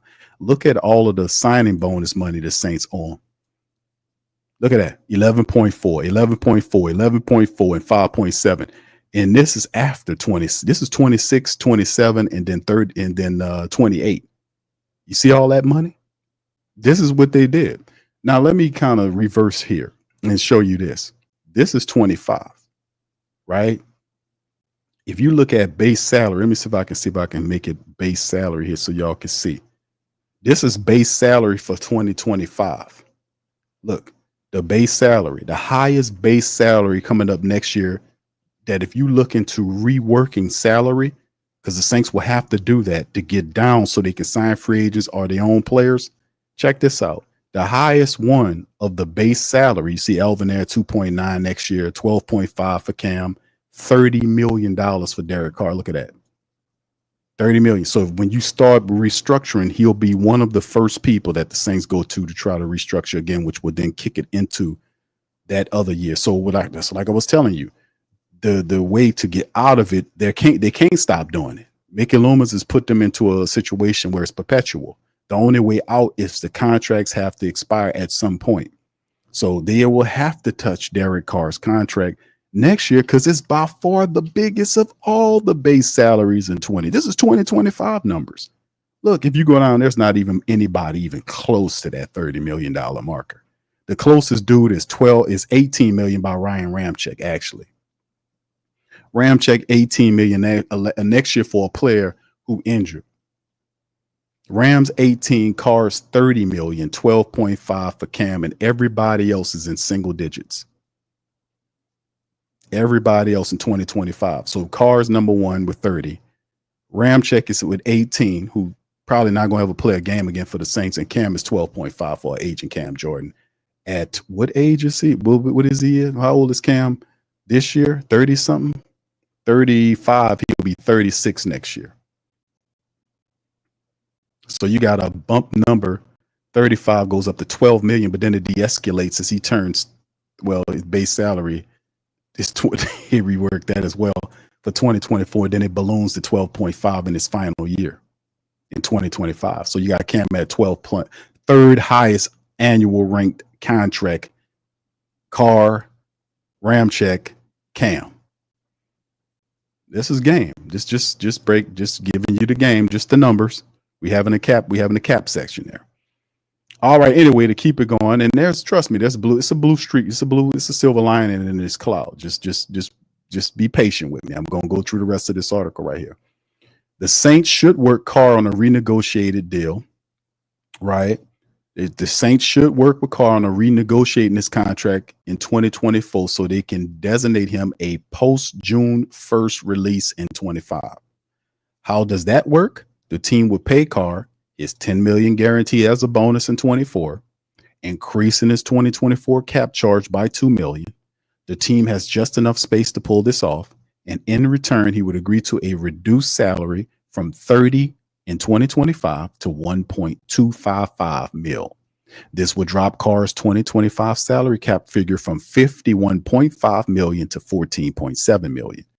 Taking into account the loss of $2 million in 2024's carryover, the team's net cap position would improve about $34.8 million.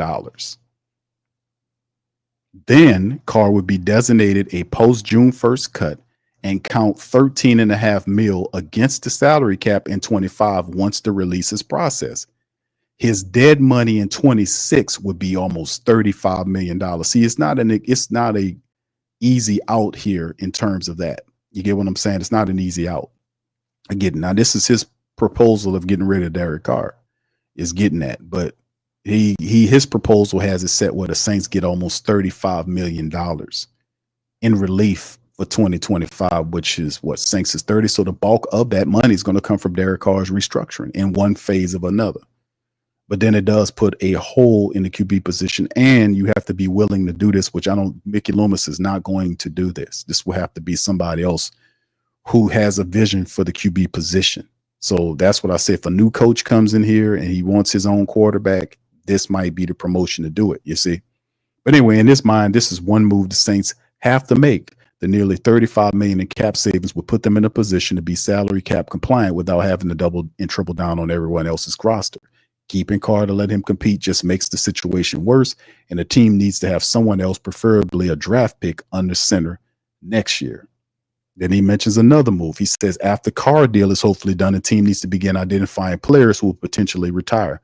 Ryan Ramczyk will be at the top of the list. The team will renegotiate a new contract with him that takes his salary down to $1.255 and reduces his cap charge by $16.7+ million.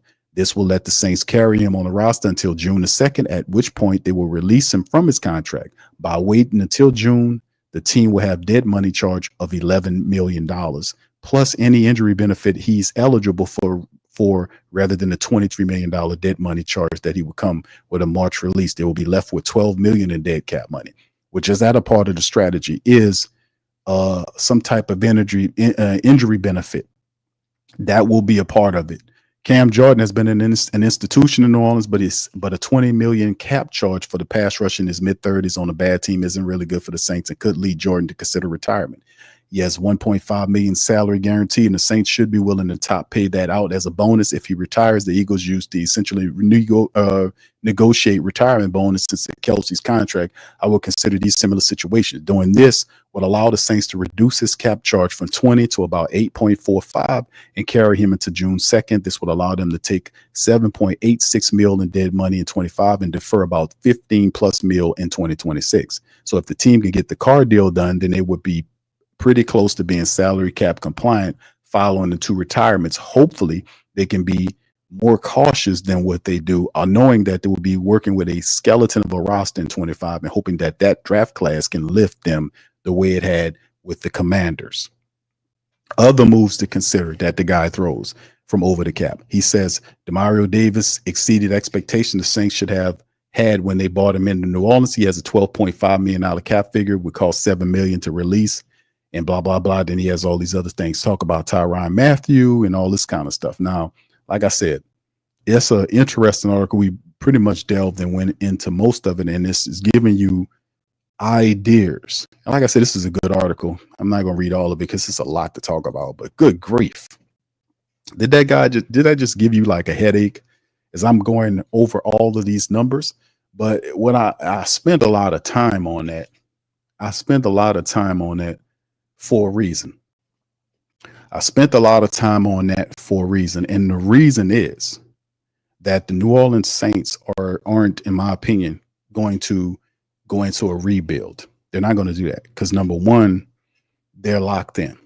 Mickey Loomis is not going to go in and renegotiate and do all this stuff to get players out of here. These only way you see some of these players, except for Ryan Ramczyk, I think Ryan Ramczyk will be done next year. I think the Saints will get him off the books and they'll get some money back from that. They'll restructure Derek Carr's contract, which will force money into 2026. It's just a part of the game. And his contract, as well as whatever, I think it's, who's the second one, right? Yeah, Ramczyk, and then there's Cam's 12 plus whatever it was. that has to be something that the Saints look at, because all the rest of these contracts are in single digits. So a lot of the three double-digit contracts, the biggest one is Derek Carr. And that's where you get most of your relief from right there. Then the rest of them just free up. So you're probably looking at, after it's all said and done, roughly anywhere between about maybe 12 to 17 million dollars that you'll have to function in free agency next year. Anyway, it's not, that's a kind of a conservative estimation. I'm looking at anywhere between probably 11 to 15 million, to be honest with you, maybe 17 if you push it, depending on what moves you make. But that's why the accumulation of picks came with the Marshawn Lattimore trade, because the Saints understand the tightness of what's happening next year and the fact that they're still dedicated to the original timeline that was established when Dennis Allen was the head coach, that regardless or not, they can't reverse the path because of these agreements. They're locked in money-wise to fulfill in the next 2 years, and play. And the question is, can we trade some of these guys? We trade you can trade or try to facilitate a trade. You won't get fair value for some of these older players. Who's going to trade for a Cam Jordan and give you fair? Somebody going to give you a 3rd round pick for Cam, 4th round? No, you're not going to get that. You basically have Cam to the rest of his career. He's a Saint for life. The same thing in terms of some of these other guys. You got a Carr. Carr's not going anywhere for the next 2 years. You have to be a bold move, or somebody that's a new general manager that's taking over the team has to then make it a point to do this or do that. When Mickey Loomis at the top of it, he has no incentive or any inspiration to be able to upset the apple cart and do something. It requires imagination and IQ, and he doesn't have any imagination, and he's too blinded with these foolish decisions and these asinine thought processes on who these coaches are. He was so poorly in his decision making about Dennis Allen, never apologized for a poor coaching hire, continues to make excuses and say injuries is the reason why he failed, which is not the truth. Injuries didn't lose you your team. Dennis Allen lost the team because he's off code. Mickey Loomis doesn't even much recognize that, because Mickey Loomis is not a good evaluator of talent. He lucked up on Sean Payton, and you can see the disparity between two, because no guy that's supposed to be a good judger of talent would have missed so poorly with Dennis Allen. You had all that time to look at Dennis Allen. You didn't know he was not going to be a good coach. He never was that guy. He never was that guy. Never, ever was that guy. Never. So anyway, that's why, we're where we are. So there's an inspiration, saying all that about Rizzi. There is a expectation in terms of Mickey Loomis and all them to win as many games. That's why the tanking thing doesn't benefit the Saints.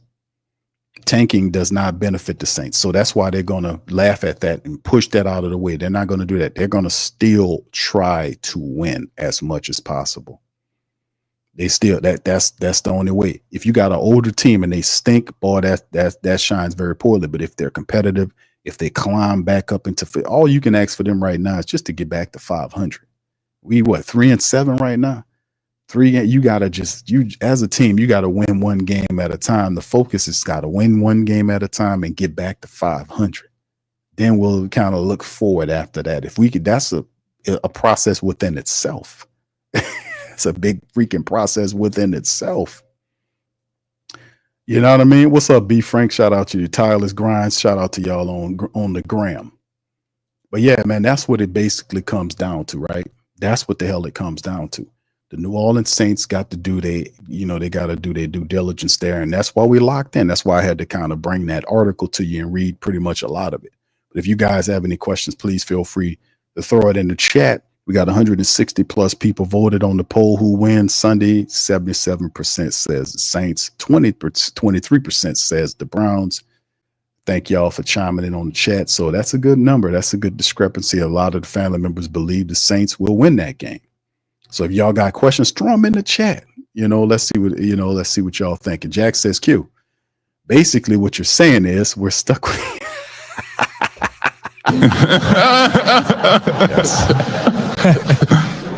yes, you're right. Yes. Q, basically what you're saying is we stuck with the same stupid roster next year and years after with a few failed draft picks sprinkled in. Awesome. You're absolutely right there. He ain't lying. Because the bottom line is that's what the timeline is. That's nothing new. We've been saying that though. But the thing is, can it work? The question is, can it work? Can it work? Well, you had a possum there. I guess he couldn't speak human, but the thing was, with a leader there to motivate the guys, could it work? Could it work? Now we know Rizzi's not a let's just get it straight. Rizzi's greatest attribute is that he's overly passionate and a motivator and a good communicator. Rizzi's not known to be a strategist. That's just not his game. That's not who he is. So, but he's a guy that is high on accountability. He does know what's wrong with the Saints. And his thought process is if we motivate these guys and play with energy and intelligence, who knows what can happen? We, win a few games here or there, but he's also going to need the help of the GM or whatever you want to call the guy to be able to still go and get talent to bring on the team. Like the Saints should have been using the last couple of games or days rather to be able to go and find wide receiver help. They need more wide receiver help here. And also guys, they need to get down the field to balance the offense. You need that. You need to have to get that play action because the Falcons showed the NFL how to beat the Saints. They loaded up there, stopped them from running, and the Saints could even pass the ball. Well, Derek Carr did throw the ball down the field. Alvin Kamara dropped the son bitch. So we got to take advantage of those type of situations, man. When they do happen, we got to be able to do it. All right. So anyway, Infinity says, I fault Mickey for Carr's astronomical contract only because he was buddy-buddy with Dennis Allen. No one wanted Carr. But Loomis is unfreaking believable. I think at the time, like could somebody make Carr, like if you had a John Gruden type coach, which is basically like Sean Payton. If John Gruden, let's say the Saints, instead of hiring Dennis Allen, the Saints hired John Gruden, right, to be the coach. Just, walk with me on this example. Do you really think the Saints would have been under a 7-game losing streak with John Gruden? The hell to the no. He would have never went for that. He would have been cussing people out. He would have been changing coaches. He would have been firing guys. No. And plus, John Gruden knows just how to use Derek Carr in the offense. He knows to give him a running attack, give him a good tight end, give him a wide receiver that can stretch the field, and then give him access to the play action, and you can win with that. That's what you're seeing in weeks 1, weeks 2. That's what you're seeing in part of the game last week in the second quarter. Saints started running. They benefited from running the ball with AK-41, Taysom Hill, Jordan Mims, and then they got into the play action game where they would attack the Falcons downfield. That's play action Carr. You have to be able to get him into play action mode, and he'll tear your ass up. That's all it is to it. And another part of the game with Derek Carr is, speeding him up. Clint Kubiak has to get back to the business of speeding his concept time up. Also Derek Carr has to be smarter about when he gets outside of the pocket. He doesn't see anything. You don't have to force the ball. When you see some green, take it. As you can see, he had a couple of runs last week. Well, Derek Carr showed he has some good wheels. He can move. He ain't Lamar Jackson or Kyler Murray or Pat Mahomes boys and them type of dudes, you know what I'm saying? But he has a pair of wheels where he can go and sneak you for 4 or 5 yards. He can do that. That's something that, that he needs to concentrate too. Like if you don't see something and you got a chance to scramble for 4 or 5 and slide, go take that. Go get that. That's something else as well. Head Trauma says, Q, they can't develop younger players because they're overpaying the vets, which justify playing them. A hell of a way to destroy your team. They can't develop younger players. Well, listen, bro, in terms of the draft picks, you have a point, but by Head Trauma, how do you explain how they are developing the undrafted guys? Make it make sense. You see what I'm saying? One, because they're getting trained by the same guy.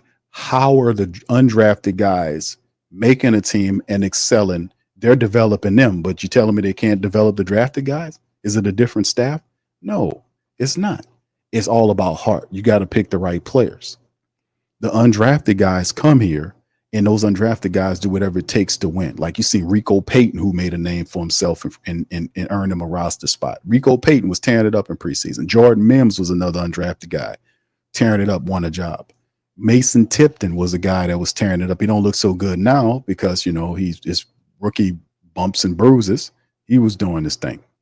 Hell, Jawan Johnson was an undrafted guy. He's your starting tight end now. So I mean, we've had guys that came here. Let's not think like the Saints just can't do shit. They've been surviving off the undrafted guys. Look around your team. Several undrafted guys have been developed and have earned contracts that have put them on par. Jawan Johnson, undrafted. JT Gray, undrafted, Pro Bowler. Rashid Shaheed, undrafted, Pro Bowler. Who else we got? Name them. Carl Granderson, undrafted. He's your starting defensive end, got a big contract. Outplayed the drafted guys. See, it's about who they're drafting. Like the undrafted guys come here, they play with a heart. They have nothing to lose and they lay it out, and that's how they make these jobs. That's how they get this work. So if you got undrafted guys that know that, man, listen, we're going to do what we got to do. We're going to learn. We're going to study harder. We're going to do it. That's the difference, in my opinion.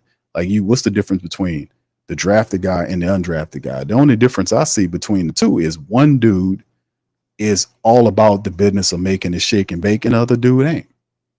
That goes to heart, which means you're going to have to look at these guys a lot more closer and check out their heart and their intelligence and their work ethic. You got to investigate that more. You know what I'm saying? All right, if Mickey Loomis doesn't consider a rebuild, restructure, or getting under the cap, that's pure suicide. Not at this point. They can't. He refuses to look at it simply because it doesn't benefit them too. Right? It doesn't benefit them too, bro. Just to keep it all the way funky with you, it doesn't benefit them to do that. It just doesn't.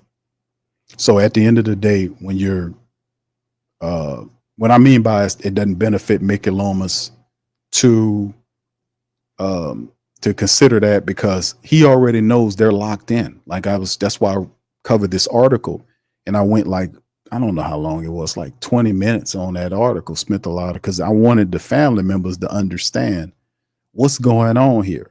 Why isn't he not considering a rebuild and that they're going to hold on? Because contractually speaking, you can't cut these guys because you won't get any money for cutting them. And like I keep telling the family members, is that you need money to rebuild. Just having draft picks is not enough.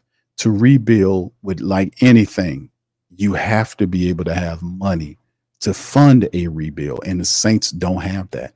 Once they rework these contracts in 2025, they're probably going to have anywhere between $11 to $17 million in free money. What you going to do with that? What you going to do with that? Besides sign a couple of cheap veterans, and you can do the Mickey method, which is sign Chase Young on a cheap deal, a 3-year deal, or whatever the case may be, with $1 million on the initial offer, and then the second year is backloaded. And you sign him, and that's why I was thinking, like, a big indication that they were going to re-sign Chase Young as we about to get ready to get here. Y'all hang with me. They're about to fire this up, and we'll hear from Rizzi momentarily.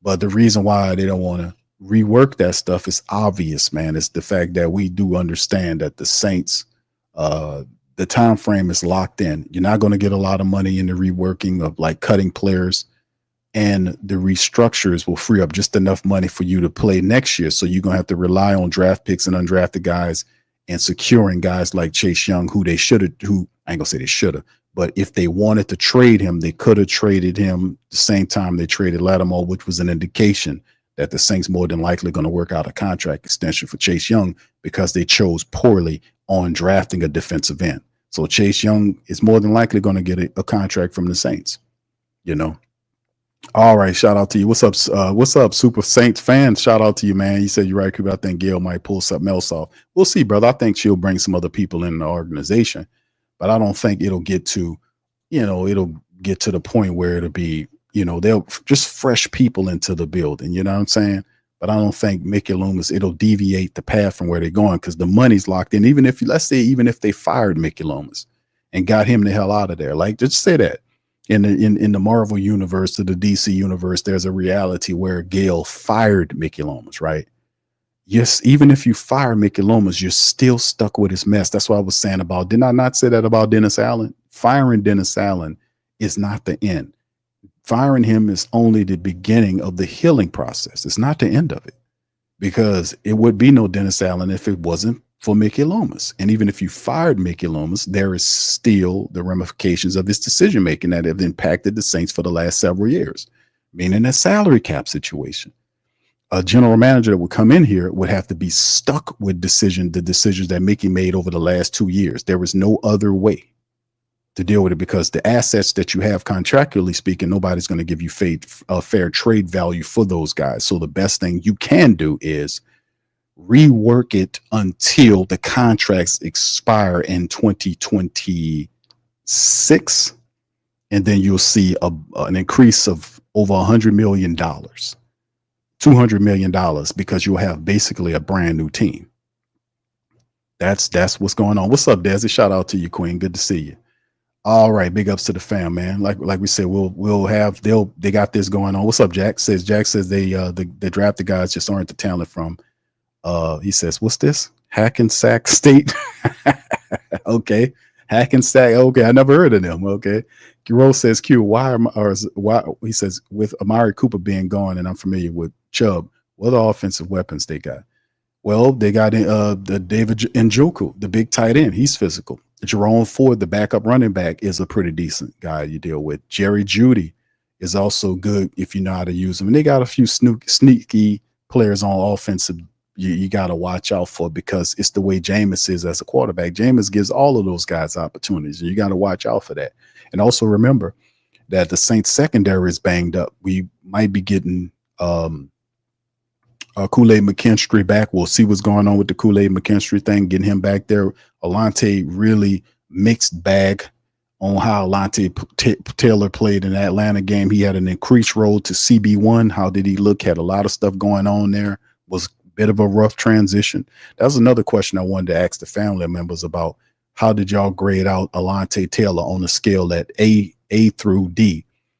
What was your grade on Alante Taylor at CB1? Then you got Kool-Aid coming back from hamstring issues. Rico Payton had a groin issue, I want to say. So the Saints are banged up from the cornerback standpoint in the secondary. So knowing that, they're going to get tested. And remember, the Saints haven't been good in getting pressure on quarterbacks. So they give them opportunities to stand in there and throw, and that's a recipe for disaster. So yeah. There's always a problem when your defensive ends can't get home in recession and repetition to affect the signal caller. So, we'll have some issues right there. All right, so we'll see. All right, thank you, brother, for the question. Saints fan says, right, he says, like a Saints statistician, always giving us the Who That Nation a deeper dive. Thank you, brother. Appreciate you. Shout out to you. Brother Tyrell says Cedric Tillman and Elijah Moore are deep threats too, indeed. And remember, they're threats to our secondary because Jameis can throw that thing, man. And also, fam, don't forget that Jameis Winston was here for 4 years. He knows the Saints defense. We didn't change a lot. All we did was move Dennis Allen out of the way. Joe Woods take over the play calling, but it won't be radically that different. You get what I'm saying? And Jameis understands that. So that is another caveat that we cannot overlook, is the fact that Jameis Winston has familiarity with playing against your team. That's a big part of it as well. Yeah, look at that. Cartel says a B-. Thank you, bro. Kendall says Alante A, little handsy. Exactly. He was a little nervous there. King Chosen One says a D+. Yeah, Jack says Alante seems more like a safety than a cornerback. Yeah, well, the Saints brought him in there with that propensity to do that, but you know where the money is. The money's at the cornerback level. So it's very interesting, man, to see how it goes, man. But yeah, but it's the silver lining in this. Take a quick swig here, guys. Excuse me 1 second.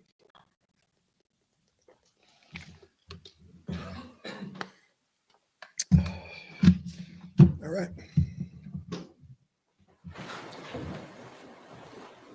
Riz, when were you guys able to effectively come up with the explosive plays? Why did we have explosive plays? Yeah, I mean, one of the things we were concerned about, obviously, when you lose Olave and we lose Shaheed, and some of those guys, is the speed element. And, we felt like we could get some of that from MVS, from Scantling. And it was a big emphasis last week on a couple of those big plays. And listen, at the bottom line with those is execution, right? Got to have great route, got to have great ball. And then even the first play of the game, we thought, even though it was a short pass to Taysom, we thought like there's a couple of those plays underneath that we thought could end up in explosive plays too. Now, unfortunately, that one got called back. But, there's going to be those opportunities in the game that we're trying to take advantage of, and there's 2 or 3 that come to mind that were big ones. So, but I really just a great job with the execution. Was increasingly the play action usage part of that? I think that was like your highest usage since the first 2 weeks. In terms of just overall play action, yeah, it's an emphasis. I think. Listen, we went into the game, wanting to obviously control the line of scrimmage on both sides, and we felt like if we could run the ball early and open up some of that, that was a big part of it. So, you guys know it's a big deal when you can effectively run the ball. It really essentially opens up anybody that does it, can open up the rest of the offense. So to get AK going early, had some real good effective runs. Sometimes those 7-8 yard runs, I think the general fan might not realize how effective and important they are early in the game. Stay ahead of the change, and then it opens up the rest of the playbook for the play action stuff. So it was a big deal, and so certainly was a emphasis. How do you assess the job that Joe Williams did in his first week with new responsibility? Yeah, listen, I thought we came out as a team, not just the defense. I thought as a team we came out, started really well. I think if you ask Joe, he's gonna tell you that he probably wanted to finish the game a little better, but we wanted to finish the game better as a team. And so overall, I thought our defense did a really good job of presenting the game plan. The players knew the plan going in. We did not have a lot of, I went through that this morning with the guys. We didn't have a lot of missed assignments or mental mistakes or misalignments or anything like that. We had to execute a little bit better. Obviously we want to do a better job of stopping the run. We let up a couple of explosives there.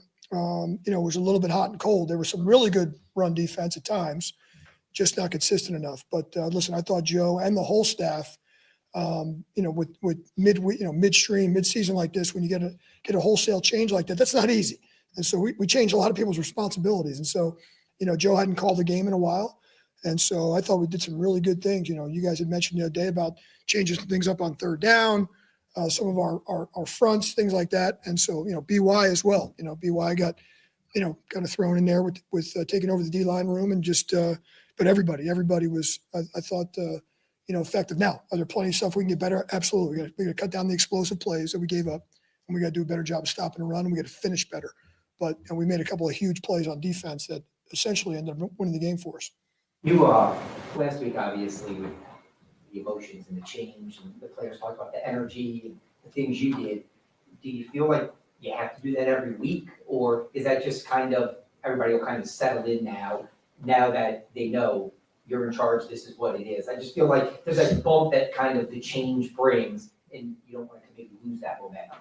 Yeah, well, listen, in my opinion, I think there's a formula that we went with last week, and we want to duplicate that same formula. Now, that part of that formula is energy, passion, all that. And so I think I was the same guy today on the practice field that I was every day all last week, and so that's not going to change. And so, listen, I mentioned this to you guys. I mentioned it to the players. I think, one of the challenges is it's a little bit easier to buy in that first wave, if you will. But I think that now the players know the expectation, they know the tempo, they know how kind of we're doing things, and the changes. I think actually today went a little bit smoother than last Wednesday. Last Wednesday was a little bit choppy, in my opinion, because it was brand new. I thought we practiced a little bit better today. Last week there was a lot of nuances that maybe we hadn't worked through before and things like that. So I'm hoping that we keep that energy level the same. That's the intent, and I hope that we can just be a little bit more effective. And so, listen, there were some great things last week, but I also think there's a lot of room for improvement. We certainly didn't play by no means did we play a perfect game, and so there's plenty of stuff to work on. But that tempo and the daily grind and that's there's still no substitute for that. So we're going to try to keep manufacturing the same thing week after week. James's last couple starts. I'm sorry? James's last couple starts. What stood out about that? James's last couple starts. What about, you're asking me was my opinion on starts? Well, listen, I mean, obviously he gave them a huge boost in that Baltimore game. I think the difference probably from the Baltimore game to the Chargers game for Jameis himself was the turnovers, listen, he's got the big playability. He's got an unbelievable leadership quality. It's just a natural. He's a natural leader. And so when you kind of infuse that, he did the same thing when he was here. He's an easy guy to follow because we talk about energy. There's a guy, his energy is unmatched. match at times. And so he's always kind of, the same guy every day, kind of like we were just talking about. And so he kind of sparked them in that Baltimore game. I thought for him, I think he'd probably tell you the same thing. They turned the ball over a little bit in the LA game, which hurt them a little bit. But listen, Jameis has always been a big play guy. And that's his whole career from way back when he was at Florida State, when he was at Tampa, when he was here, there, he's always capable of making those huge plays. I mean, you guys saw him when he was here. He came in for us at times and sparked us, and whether it was mid-game or mid-season or whatever it was. So he provides that. So that's going to be a challenge for us. Able to be full today, and how did Kool-Aid hold up? Yeah, both those guys. Kool-Aid was limited today. Eric, we didn't give him the full, the whole thing yet, but he's kind of have a process with him, and we've been working him back in, and he's, both those guys are trending in the right direction. So hopefully no setbacks for those guys as the week goes on. I would tell you that Eric's probably ahead of Kool-Aid at the moment, but we'll, hopefully as this week progresses, we get both those guys back by the end of the week full go. So we could certainly use both of them. Eric's, you said last week that he was one of the biggest losses of the year. Could you just kind of expand on that more? Why you Sure. feel like that? Yeah, no problem. First of all, Eric's a phenomenal player.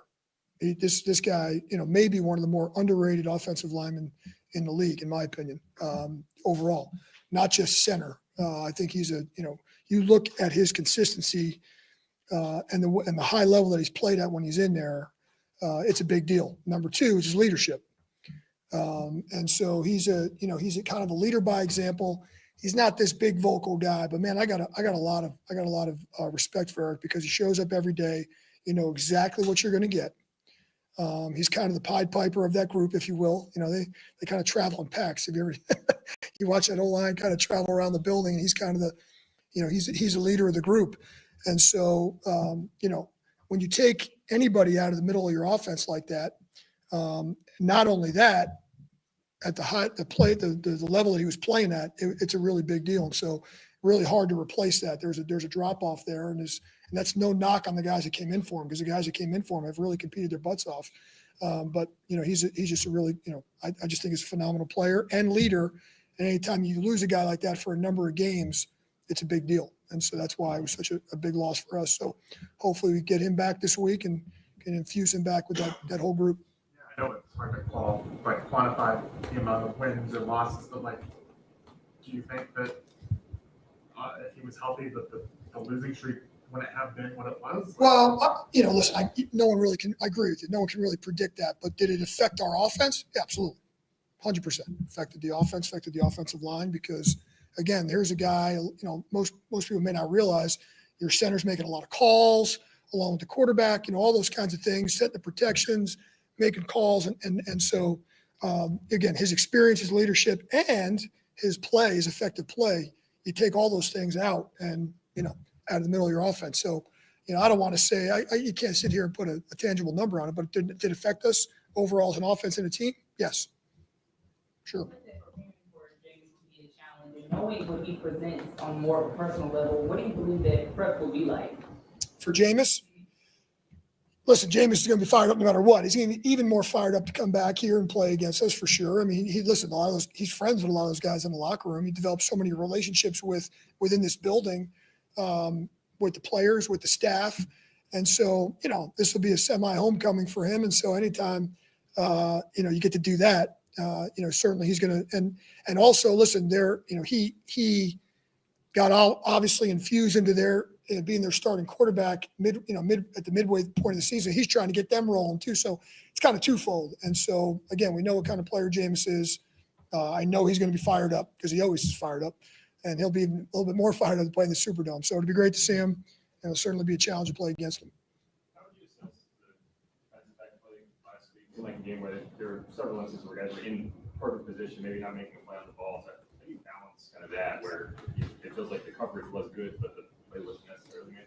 Yeah, well, the one thing that jumped out to me, I might have mentioned this earlier, is I really thought guys that had to step in like Shamar and like Ugo, man, they competed their butts off. They really did. That jumped off the film to me, was their high level of play. Now, they were in position a few times, and listen, sometimes you got to tip your hat to the opponent. I thought Kirk Cousins made about 4 or 5 phenomenal throws into really tight coverage from the pocket as he was getting hit. So sometimes you just got to say, man, great play for them. And so we had some guys well covered that he painted the ball in there. But listen, those guys also made some huge plays for us. So I would tell you that I really like the way they compete. We got to limit our penalties a little bit for sure in the secondary. I think we all know that. We got to continue to compete at that high level. And listen, most of those 50-50 balls, they came down some of those last week. Those things will level out. So we just got to make sure we don't get frustrated with the process and maybe just finish a little better. That's kind of the focus for everybody right now is to finish. Shamar specifically, what is it about him that made you go that route? Well, listen, I thought Shamar, since he came back, has really. Here's another guy that's really professional. He goes out there every day, prepares. One of the first guys out there before practice, getting himself ready. He's in here watching film, preparing. I mean, here's a guy that I just thought he handled everything really, really well. In the last few weeks, and then he goes out there the last couple of weeks, and I thought he's played solid football. So, like you said, there was a couple of those plays where, man, if a couple of those balls end up on the ground, we're probably, we're talking about a guy that had an unbelievable game. They just happened to complete a couple of those 50-50 balls. So we're just looking to finish better. But hats off to Shamar. I thought he played his butt off. Did those tests for Pete Warner turn out? I saw him with like a brace or something on it. Yeah, we're trying to figure out. Obviously he's dealing with that hand thing right now, so we're trying to figure out what his. We kept him out today, but everything's still on the table right now, including tomorrow and this weekend and all that. So, sometimes with those hand stuff, you got to figure out the best scenario for. There's all kinds of different things with how Willie Gay was dealing with the same type of deal. So we'll kind of see how that goes. So that's going to be more of a day-to-day thing to see if we can get him ready for the weekend. So I know mentally he certainly wants to play. So physically, if he can, he will. What's kind of been your assessment with Trevor Penning? He's a guy obviously under like a big microscope in the lead up to the season, and maybe not right now. Maybe says that he's playing okay. Yeah, listen, I'm going to say this.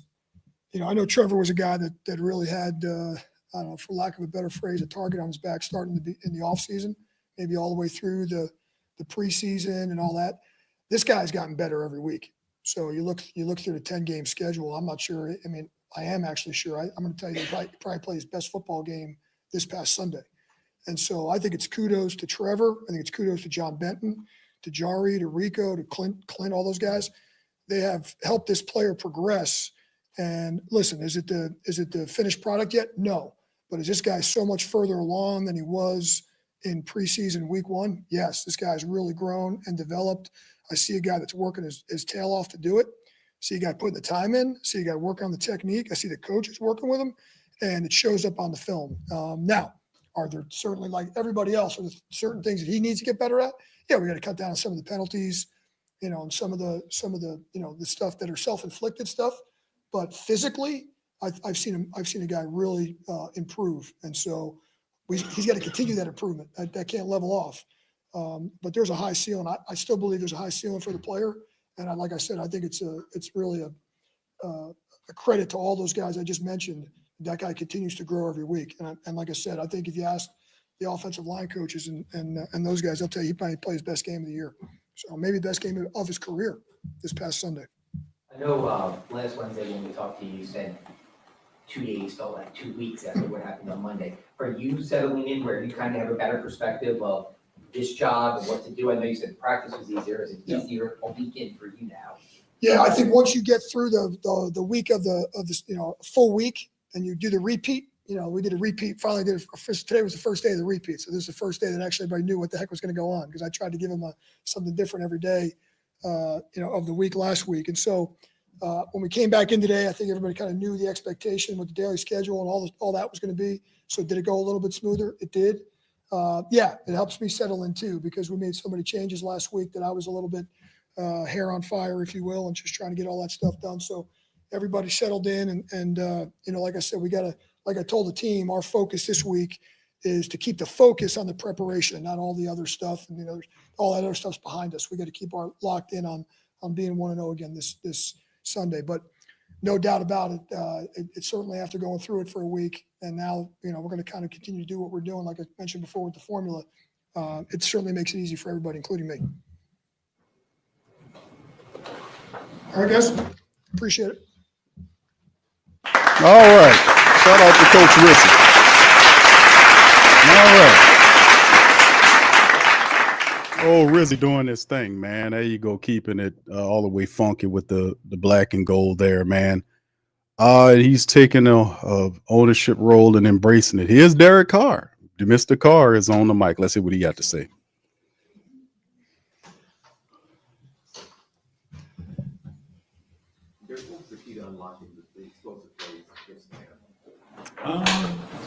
Good question. We just, we connected and made the plays down the field. They, I think with Rashid and with Chris out, maybe they played a little bit tighter in some situations, so we were able to take advantage of that down the field. There's been teams that have just, whether it's single high, too high, doesn't matter. Like corners are playing on top, just forcing you to throw everything underneath. But this game was not the case. They were kind of underneath, and safeties were low on some things, trying to cut crossers and things like that. So, every game is different, and every team, plays things, no matter what they show on film, they can play things differently during the game. And so our guys did a great job of just adjusting to the cut safeties and being able to connect on those. I thought, MVS making those plays down the field for us really just opened things up, and, he sparked us for sure. It's been a year with James. What was he like as a teammate, and what do you think this game is going? He's one of the greatest teammates I've ever had in my life. I love Jameis. I texted him the week, when he hit, the game winner and all that. I said, man, couldn't happen to a better person. He's amazing teammate, amazing friend. He was to me, in our time here. And I always root for him. He's a guy that you just always root for, and very happy, for him. You never want someone to get hurt, to have that opportunity happen, but I'm happy for him to have an opportunity. Obviously, you feel bad for Deshaun and, for anyone who has to have, that long of an injury and things like that. But definitely happy for Jameis because he deserves it. He works so hard. And he's really, really talented. He's a really good player. So happy for him, and, to see where that, leads for him. But, I know he'll be excited to play, to come back and play here, just like I would be to play the Raiders. It's exciting. It's your old team. You got friends on the team. That's fun, and so he'll be excited. But knowing Jameis, he's not going to treat it any different than any other game. I'm sorry? What would give him a quarterback to this offense, Eric? Well, oh man, just his leadership, his ability to communicate when things aren't as scouted, his recall, just on, his experience, just being able to make sure he knows, oh, that's not a good call, make this call. He can fix problems on the fly. Things that no one will ever see, no one will ever know. Just handling the unscouted looks, handling those things, and then winning his matchups. The ability to get to the second level, third level, and make blocks. Like I said, you don't ever, when someone gets hurt, you don't just replace that person because they bring a certain way about them and skill set to be that guy. But guys stepped in and played really good football for us. But anytime you get somebody back, you're excited for what they're able to bring as well. Is it hard to just quantify the center's importance to the offense? I mean, like a lot of guys, you can see like a tackle and be like, oh well, yeah, big pass rusher or whatever. But like a center is responsible for so much stuff. Yeah, 100%. I would think it would never be something like, if you have a fantasy team, you would never understand why he's important. Like you would never understand. Unless you're playing Madden, you need someone with a good rating, I guess, that you need him. But just to the naked eye, if you're just watching the game, you would never, unless he gets just run over, no one ever talks about the center, but what he is able to do for us and some of the blocks we ask him to get to and reach. And I've only been around a couple guys that can do some things that he can do. And, Rodney Hudson's one of them. I'll stop naming people if someone gets upset, but, just the things he's able to do and the way he's able to communicate. And like I said, the unscouted looks, the stuff that you don't practice, that someone throws a wrench at you, he feels the pressure coming. We didn't talk about that, but he fixes it, and really then our time on task together, just the repetitions, the blitzes, us watching it together, the blitz meeting, we sit next to each other. watching it, communicate, and see it the same way. Those reps that we've, put in the bank, those things, those are like gold, because then it comes up in a game and you do it. And so, like I said before, I thought our guys handled that stuff really well. But, for a quarterback, it's nice when he's there, because, you know exactly what you're getting, exactly, that he knows the calls to make and all those things to put everyone else on the same page to do their job. Y'all ran more play action this past week than you have really since weeks 1 or 2, I think. Why was that such a heavy part of y'all's game plan? What made it work this past week? Yeah, that's a good question. It'd probably be a better question for Clint. But for me, some of those games, you look at, how, it's hard for me to remember off the top of my head those past games, but, how were those games flowing? How was the run game going? How was our play actions off the runs we were running? If the runs we were running weren't the best, then those play actions probably won't mean anything to the safeties, different, so many variables and just whatever game. And so, I just thought, I thought I can speak for this last game. We ran the ball efficiently on some runs, and then the play actions looked very similar. And that's what works. And so, for us, when you hit one, it kind of gives you confidence for the next one, and so it's on us as players when Clint calls them, let's hit them. And if the big play is not there, let's make a good decision and keep the ball moving so he still has confidence to call the next one, And so it goes both ways, schematically, does it look good based on what we're seeing? And then also, are we as players executing, the run plays so the play action looks good? A better way of asking that is if it was like a point of emphasis this past week. I mean, you guys did it on the first play of the game, Taysom. Yeah. A couple other ones on the first drive, I think. Yeah. It wasn't like it. I would say like our meetings didn't feel different, just the way we install things. So I think it was just the flow of things. And obviously, yeah, we started off with one, which I told Taysom if he scored on the first play, I'd give him $1,000, but he didn't score. So. It's only his fault. I didn't. I told him, I was like, it didn't count, so it can't. I bought him dinner, but he wouldn't let me pay for it. So. For you coming back from injury, this is going to be your 3rd week back. Yeah. You dealt with a lot of different people around you when you came back, and coaching changed. Yeah. Where are you? How settled back in are you? Kind of what's the focus going into this week? Yeah, I definitely feel like I'm back in a rhythm. Definitely, definitely the first half of the first game felt weird, felt rusty, which is crazy because I was around the game. I'm in the meetings, I'm seeing the plays, all this talking about it with the guys, and that does not ever do justice for playing, standing in that position in that pocket and playing. And so still correcting things, but I definitely feel more in a rhythm now, like back in it. And so one thing about professional football, it just keeps moving. No matter what changes, no matter what happens, it's going to keep going on until we're all out of here. The game just continues to go. And, you just have to make sure that, whenever you're not in it, you do your best that you can to stay as ready or as game-like as you can, because it's a tough thing to adjust to. But I feel like I'm in a pretty good place, mentally and physically, for sure. Last week, everybody talked about the energy. Have you seen that carry over to this week? The what? I'm sorry. The energy. Yeah. For Rizzi. Yeah, absolutely. Yeah. That was one of the challenges that, we emphasized as players and Riz emphasized to us is, can we do it again? Can you bring that same joy? Can you bring that same excitement and same locked in nature to your craft? And so just having that laser-like focus, making sure we're eliminating any distractions that we can. We're not in a place to even think about distractions. We have a lot of work to do. So, we got to continue to work, and hopefully we can bring that. It felt good today, for sure, especially when Eric comes jogging out on the field. That's always exciting. You get someone back on the field. The guys are happy about those kind of things. And so that brings some energy. But yeah, I thought the guys have done a good job. And I mean, it's just one day. I mean, we have Thursday, Friday, Saturday to, continue to do that this week too.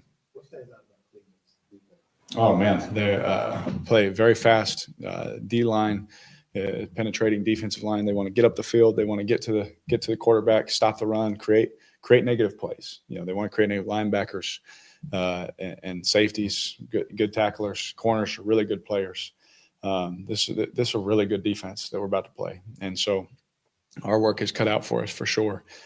playing these guys. But, the line movement that they do in the run game, the way they play their linebackers, the way they play their safeties, they do a lot of different really cool things, making things look the exact same, but it's different.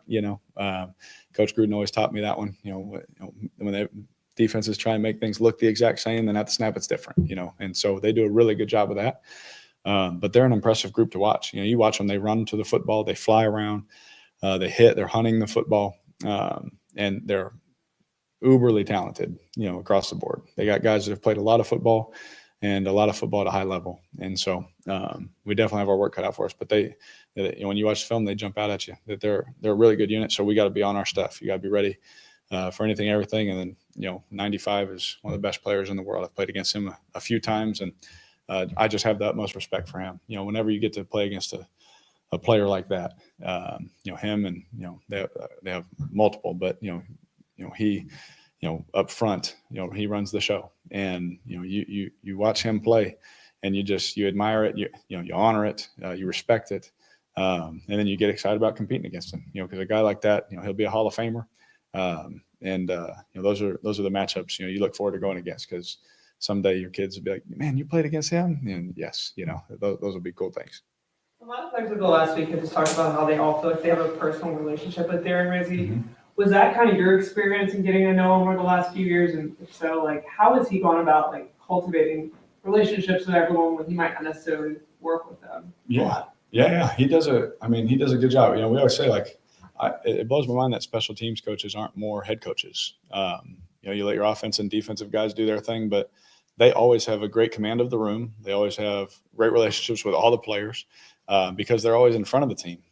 They're always talking to, more guys than they're not talking to. And so just our relationship with me is, during a special teams period or whatever, when the defense was going, just little interactions we'd have one-on-one, or, I'd bring something to him. Hey, I think this would be a good idea. Do you think, do you like that? And just things that we would, I'd bounce ideas off of him all the time. And he's been great to me. We've had a great relationship, and that's why, whenever all that happened, there was no doubt in my mind who it was going to be. I knew it was going to be Riz, because he has great commanding confidence about himself. And so with that, everyone just has a good relationship with him. Like I said, he's texting the players, he texts me, he's texting other guys about certain things all throughout the week. And, he's very, I'll say it this way. He does you always hear that term, players coach. He's definitely a players coach, but at the same time, he's not so lax that he's not going to crush you on the details. He is going to demand from you, and he has that's a fine line to walk on, but he does it really well.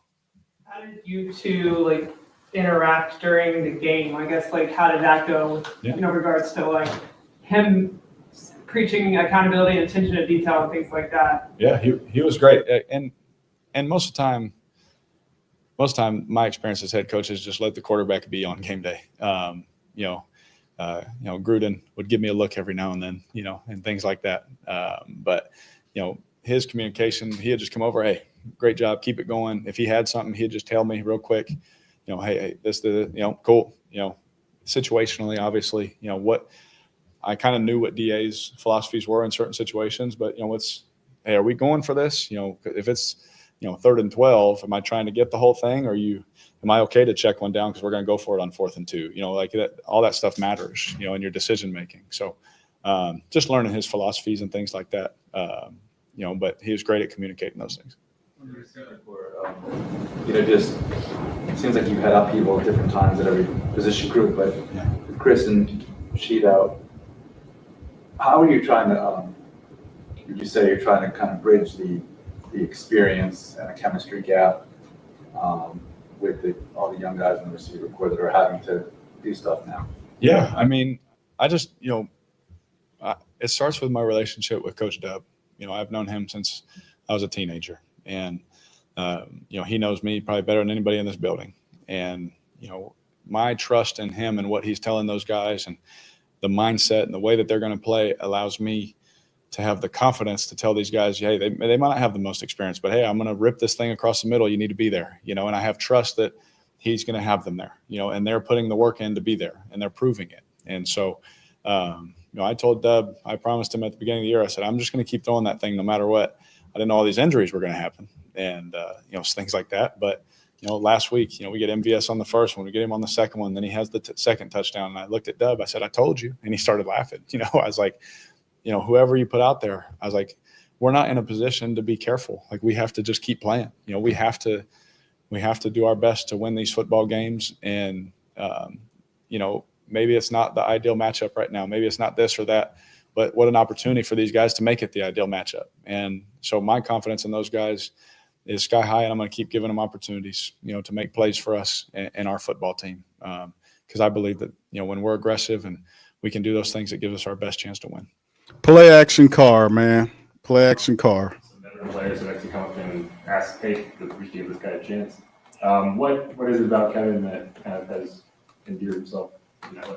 He since day one, his work ethic's been unbelievable. Like, he literally, we probably all know somebody like this where they just come in every day, they're quiet, but that all of their work is going to get done at a high level, at a high effort, and no one's going to praise them. No one's even you're just thankful that they're there, and you sit back and you look, you're like, man, that guy deserves an opportunity, or that individual deserves an opportunity, and you look at Kevin, and I've loved him since the training camp, all off season. I just, we ran a crazy 2-minute drill, and I remember I had to throw like this 40-yard, on the sideline. And as I'm throwing it, I'm like, oh, that's not Chris, and Kevin goes up and makes the play and toe taps, and we end up winning the drill and things like that. And I just remember from that moment, I was like, man, I trust this guy. And then in the preseason, he was a guy that was, even if he didn't get the ball, you watch him run his routes, you're like, wow, it's impressive. Some of the things he's doing, seeing coverage. And so he's a guy that he's young, he's raw, but I think that he can grow. When you look at him, he looks like an NFL receiver, and he works like one too. So I'm excited to see his growth and where he can go, because he's definitely put the work in. I'll say it that way.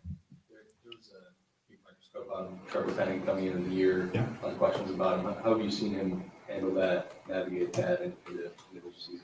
Well, the hard thing is with injuries, you sit back and you see, what year is he in, but really how much practice has he had? How many games has he had? He didn't really have a lot of experience. And so I've just been really proud of his work ethic. I think he's having a lot of fun with this group of O-linemen. I think he's having a lot of fun with these coaches. They very demanding of him, just like they are all of us. But I think he believes in them. I can see that in him. I see a bounce in his step. I see a smile on his face, not on the football field, but, in the building. You see this. It looks like he's having fun playing football. And is it all perfect? No, it's not all perfect, but he's getting better, and he's working at it. And, I've been really impressed with him, and I think he's played good football for us. And so I'm very proud of Trevor, and he knows that. I tried my best all last year too. I was like, man, you said, don't get down on yourself. Don't get frustrated, man. You barely played. Just keep working. It's going to work out. And he has the talent, he has the ability, and he has the work ethic. And surely we've seen him, continually play better. And I think that's exciting for our whole building and for our fans, for sure. Good. Thank you all. All right. Shout out to Carr. All right. All right. Carr finally got off the mic. Appreciate him for dropping some game, man. And that was a lot, man. Ask Carr a question, get an answer. That's how it goes. Big ups to you guys. Appreciate y'all being in the stream, man. We heard from Coach Rizzi. We heard from the man, the quarterback. We heard from him as well, man. Let me kind of pull up some stuff here, man, for the injury report. As Carr was talking, the Saints did release the injury report, and if there are any more interviews, we will bounce back to them. All right, here's the injury report, fam. First one of the week. 9 Saints players listed on the injury report. Lucas Patrick's ankle, he was DNP today. Pete Werner dealing with a hand issue. You heard Coach Rizzi said similar to the Willie Gay hand issue. He was DNP. Jamal Williams' groin issue was DNP'd. You take a look at JT Gray, he had a hip issue. He was limited. Jordan Howden, shoulder, limited. Eric McCoy with the groin coming back, doing his thing. Kool-Aid McKinstry, his hamstring was also listed as limited. Cedric Wilson Jr., shoulder, limited. And Nephi Sewell, who was, had the surgery at the end of last year, he is back to business. So it's always good to see Nephi. I like Nephi Sewell a lot. I think he's one of them guys that can kind of help you, in the special teams area of things. So that was good to see there as well. So anyway, man, listen, man, this is a couple of things. Let's go on down here to the rest of it, see what Cleveland got going on. Probably not as much as the Saints. And you see Joel Botneal, the big offensive guard, as a pectoral. He was limited. Jordan Hicks, the linebacker, elbow and triceps fully practiced. Jerry Jeudy, the wide receiver, knee issue fully practiced. Dorian Thompson-Robinson, the backup quarterback, right finger fully practiced. And Jedrick Wills, who was the tackle, he had a knee issue. He fully practiced. So not as many. Cleveland's not dealing with too much with the Saints, man, to be quite honest with you. In it. So that's the Wednesday, the first of the week injury report right there, as dropped by the team. And of course, to kind of recap what Coach Rizzi was saying during the press conference was that Kool-Aid McKinstry was limited in Wednesday's practice. Eric McCoy wasn't completely full to go yet, but it's hoping that he'll be full to go by the end of the week. That's the thing, to get him ready for the game against the Browns. And of course, there's the bye week after the Browns game. So we get Eric McCoy there, and then he'll get an extra week to kind of get back to that business before we see the Rams on the other side of the bye 2 weeks from now. All right. So anyway, and he also said that it remains on the table for Pete Werner's hand injury, including a return to practice on Thursday. And of course, we talked about Kool-Aid McKinstry and Cedric Wilson participating in Wednesday's drills as well. Jamal Williams worked on the exercise bike, and Chris Olave or Lucas Patrick wasn't seen at practice, obviously, right? And that's just some of the breakdown there on our injury report. Like I said, I think that's we still have some stuff going on. That's the end of the presser, by the way, family. That was the end of the press conference after Derek Carr left. He took all of the words with him and left the building. All right. Michael says, what should be the biggest need in the draft? Oh, I think the biggest need in the draft for the Saints, depending on what, man, it depends, bro. Because some people say, Q, we need a quarterback. Well, if you got the current administration here and the quarterback is Derek Carr, then if you draft the quarterback, more than likely the quarterback probably is going to sit behind him. So the Saints have been the Saints have been taking quarterbacks the last couple of years, right? We took Pete the Rat Carmichael's guy, Jake Haener, and then this year we took Clint Kubiak's guy, Spencer Rattler. But if there's a change in the head coach, you probably get another offensive coordinator. He'll pick his own guy, right? I'm gonna go with the more conservative approach. I'm gonna say an offensive lineman. I mean, we really need an offensive lineman, man, because Lucas Patrick shouldn't be starting for us, man. He should be a swing player like a Hurst was. He's not a full-time starter. We need help there. We do have young tackles that I'm really high out on, with Tyler Fuaga and Trevor Penning really playing well. Well, he's playing well, running, he got a few things got to clean up, but after a full season and him doing what he do, he's going to be ready, man. This is a rough season for him, but boy, he's going to be tough going forward. Just unfortunate the Saints spent 3 years in before they started giving him this workload. And he got another year before he gets that fifth year option, so we got to get these guys in there fast, man, faster. You got to get those guys in there so they can learn the game faster. So Penning's on the right track. Then you go into the inside there. We still got Cesar Ruiz, who, to me, Cesar Ruiz ain't all that. He had one good year. I want to say on tape, Cesar do some good things. He's running up the field. You see at times, there are times when Cesar is late blocking. And I got a lot more expectation for him because he's been here longer than a lot of these guys, and he just doesn't look as solid as he's supposed to look. I like Eric McCoy. Coach Rizzi talked about the importance of having, Eric McCoy and what he means to the team and all this kind of stuff, which is true. McCoy means a lot, but at the same time, knowing that, I would probably want to get a veteran center behind McCoy so that if he's the one guy that goes down that affects you that bad, then boy,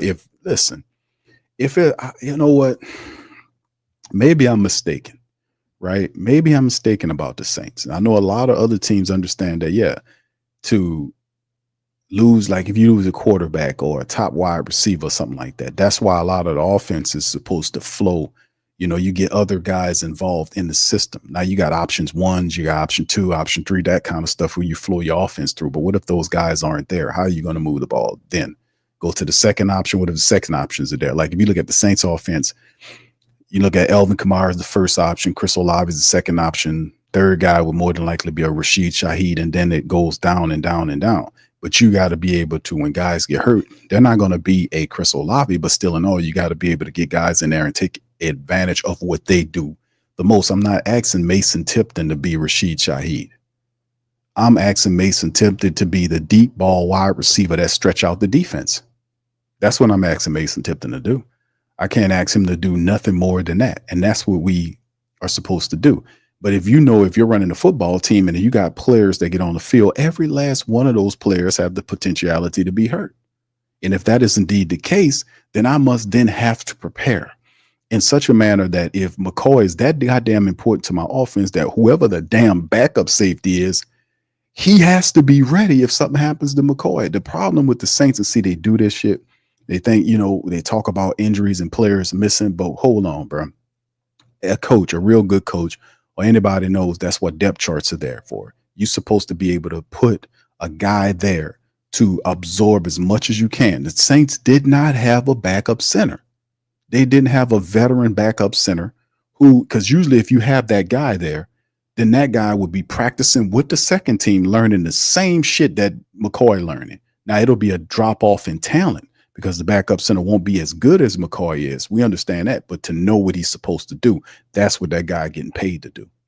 So if McCoy gets hurt, you put that other center in there and he knows exactly the duties that McCoy. Now you could teach duties, and that's what the backup center is supposed to do. The Saints didn't have a backup center. They had to take the left guard, make him the center, and jostle up the whole offensive line. The idea is that you don't have to try to move this guy over here and do all this kind of stuff and play musical chairs with your offensive line. Just take the backup center you got and put him in there and see what you can do. Because they've been practicing with the second team, the same plays that the offense is running every week. So just in the case that injuries happen to any of these linemen, these other guys can step in and kind of keep things going as much as they can. Saints were ill prepared. Their backup offensive line for most of the season, starting the season in free agency, in training camp and preseason, those guys were not that good. And we said it the whole time, like, man, are they going to go and get some veteran players to help out with the backups? Because I was looking at players. It didn't have to be Trey Turner, but at least see if you can find some veterans that was released prior to the regular season.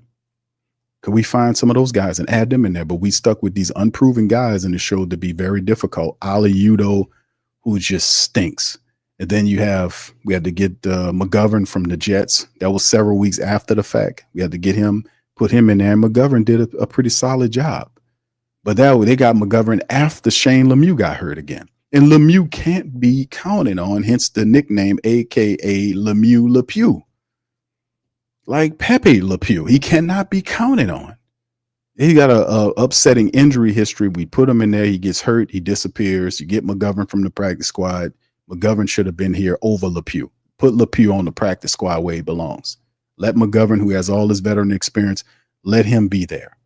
But anyway, man, I say all that is every damn position that you have on the depth chart is supposed to have a guy back there to kind of do something. And we just simply didn't have it. So I say all that to say that I think offensive line is a position of need, especially the guard position, because they're not going to be able to sign a veteran guard in free agency.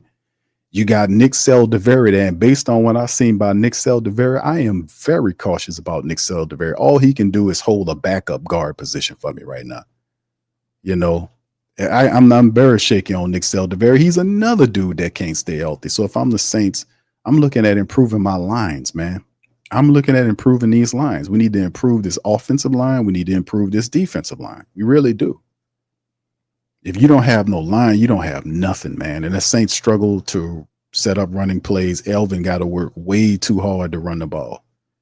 I've seen people run the ball and they have nice nice crisp lanes for him to run in between. These lanes, these holes open up and close as fast as they open. But I would say line, man. We need another guard there. We got Penning doing his thing. Tolly's there, but that left guard position, man, we need another guard there. McCoy is here under contract. Cesar Ruiz got an extension, a couple of years ago. So I would say we need another guard because they ain't gonna be able to afford the guy in free agency. And I would rather not go with a Nick Saldiveri on undrafted or either an undrafted guard. I would rather go with a draft pick that will go along with the young offensive lineman that we have. It'll be a cheaper option. So I would pick offensive guard, to be honest with you. And it also depends on where we're picking at too. If we're picking a top 3 team, of course, I probably would change that a degree and look at a guard maybe at the second round. If we're picking high, then I would look at if we're picking top 3, that changes everything. But if we're picking, outside the 10, I'd be looking at an offensive lineman. If we're picking like top 5, that changes big time, man. I'd be looking for a skill guy. I'd be looking for because Travis Hunter is there. Isn't Hunter coming out? And you got Shadur Sanders. I don't know about Shadur Sanders. Deion did say that he would be looking out and trying to protect Shadur and Hunter based on where they go. He did put that out there.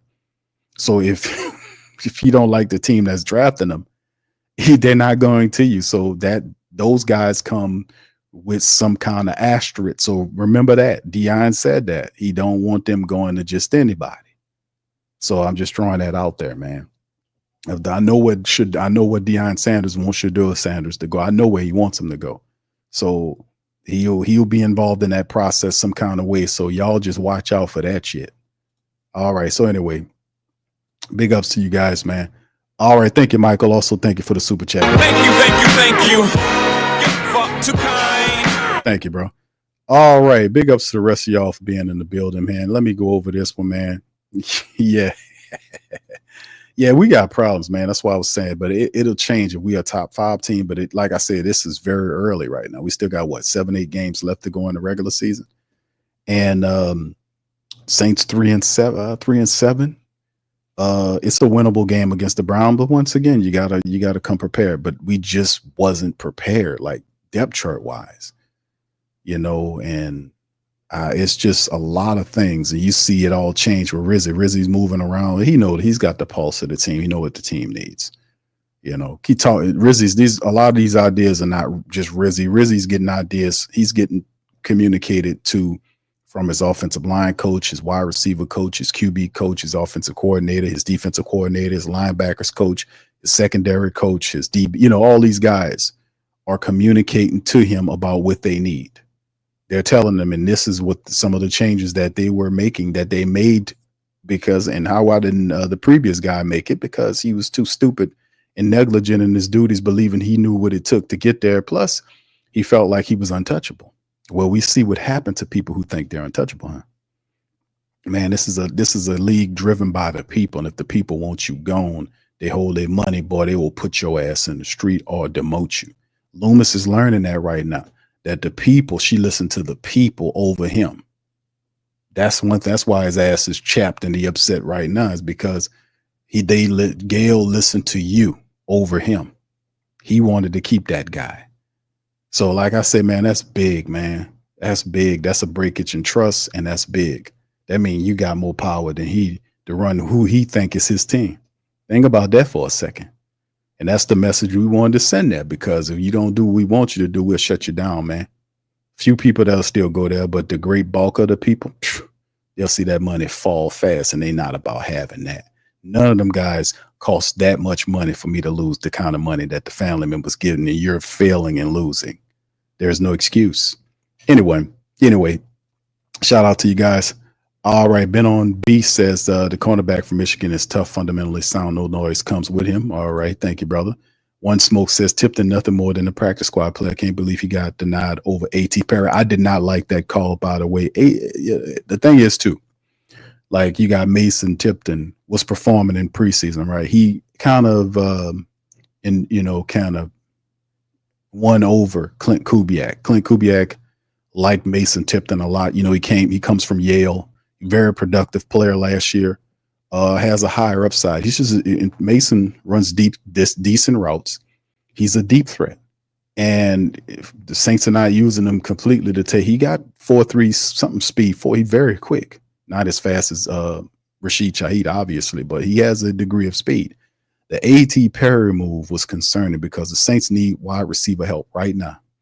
And they put A.T. Perry in the street because they said that A.T. Perry was hurt. A.T. Perry said he wasn't hurt. It came out later that Dennis Allen, when they said they release him, that when he clears waivers, that he was going to put him on the, we thought was they, that Mike Triplett was asking him the question, says, okay, when he clears, are you going to put him on the injury report, on the injury list? He said, no. He says, the practice squad? He says, yes. So, and my question at the time was, who puts injured players on the practice squad? The guy was incredibly stupid and incredibly a line off cold piece of garbage. And then just could not keep the lie going. And then when it turns out that A.T. Perry went right to Sean Payton, they brought A.T. Perry. That's where he at right now with Sean Payton in Denver. So it was just like, what was that? Oh, he made it all to do about him being hurt all the time, him not being available. A.T. Perry says, man, I was healthy and available for games, and the Saints made him a game day scratch every time. They could not, that's Clint Kubiak, could not get a 6'3", 6'4" wide receiver with a good 40 times involved in his offense because he's too busy trying to just lean on them other guys. Could not figure a way collectively to get other guys involved in offenses, which how offense is supposed to flow, which is a big problem with Clint Kubiak that we noticed about Clint Kubiak's play calling. He doesn't have the ability to get other guys involved in a way that is productive. That's really what hurt the Saints offense. He would over-rely on people, over-rely on them, even if they're hurt. He will over-rely on guys as opposed to get other guys involved. And guess what? He picked the other guys to be on his offense. I didn't pick him. He did. So it's very interesting, but that's a major problem with Clint Kubiak's game that he has to overcome at some point, right? Princess says Shador Travis will not be a Saint, not ever, not as long as Deion alive. That dude see turmoil in the yes, he said that. He said he said they were not going to be Saints, but he did say if the right opportunities wasn't there, that he wasn't going for it. He did say that. And I was like, oh, okay. So that's letting certain people know off top what's going on, Very interesting how this stuff goes. T Ford says A.T. Perry played in a few games for us, made big plays for us last year. Yeah, he was still, A.T. Perry was a good player he's a good young player. He needed more time to kind of develop his game, and they put him in the street far too soon. That was a bad look by an off-code Dennis Allen. All right, fam, listen, we're going to do the preview Friday, but let's take a look at some of the rankings right now for the Saints and Browns matchup coming up on Sunday. NFL regular season rankings right here, as you can see right off the bat, look like this. We're Saints 3-7. The Browns 2-7. So the Saints are a little bit better than the Browns. How about that record-wise, right? NFL ranks in terms of scoring average for the Saints averaging almost 23 points a game. That's middle of the pack in the NFL. The Browns just over 16 points a game. That's good for 29th in the NFL. So they're not good there, scoring a bunch of points. Defense is giving up almost 24 points, which would pretty much explain why the Browns are a 2-7 club. The Saints score 23 and give up 24.6. That's 24th in the NFL. Total offense in terms of yardage per game, the Saints average just under 335 yards per contest. That's also middle of the pack. The Browns 274.4, which is almost dead last, 31st. The rushing offense for the Saints over 122.4 yards a game. That's 13th in the NFL. The Browns average 91 yards flat, which is 28th.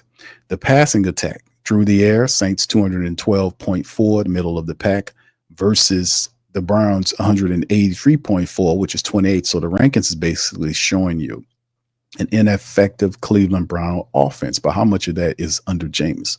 We know Jameis has been the quarterback for like what, two or three games by now.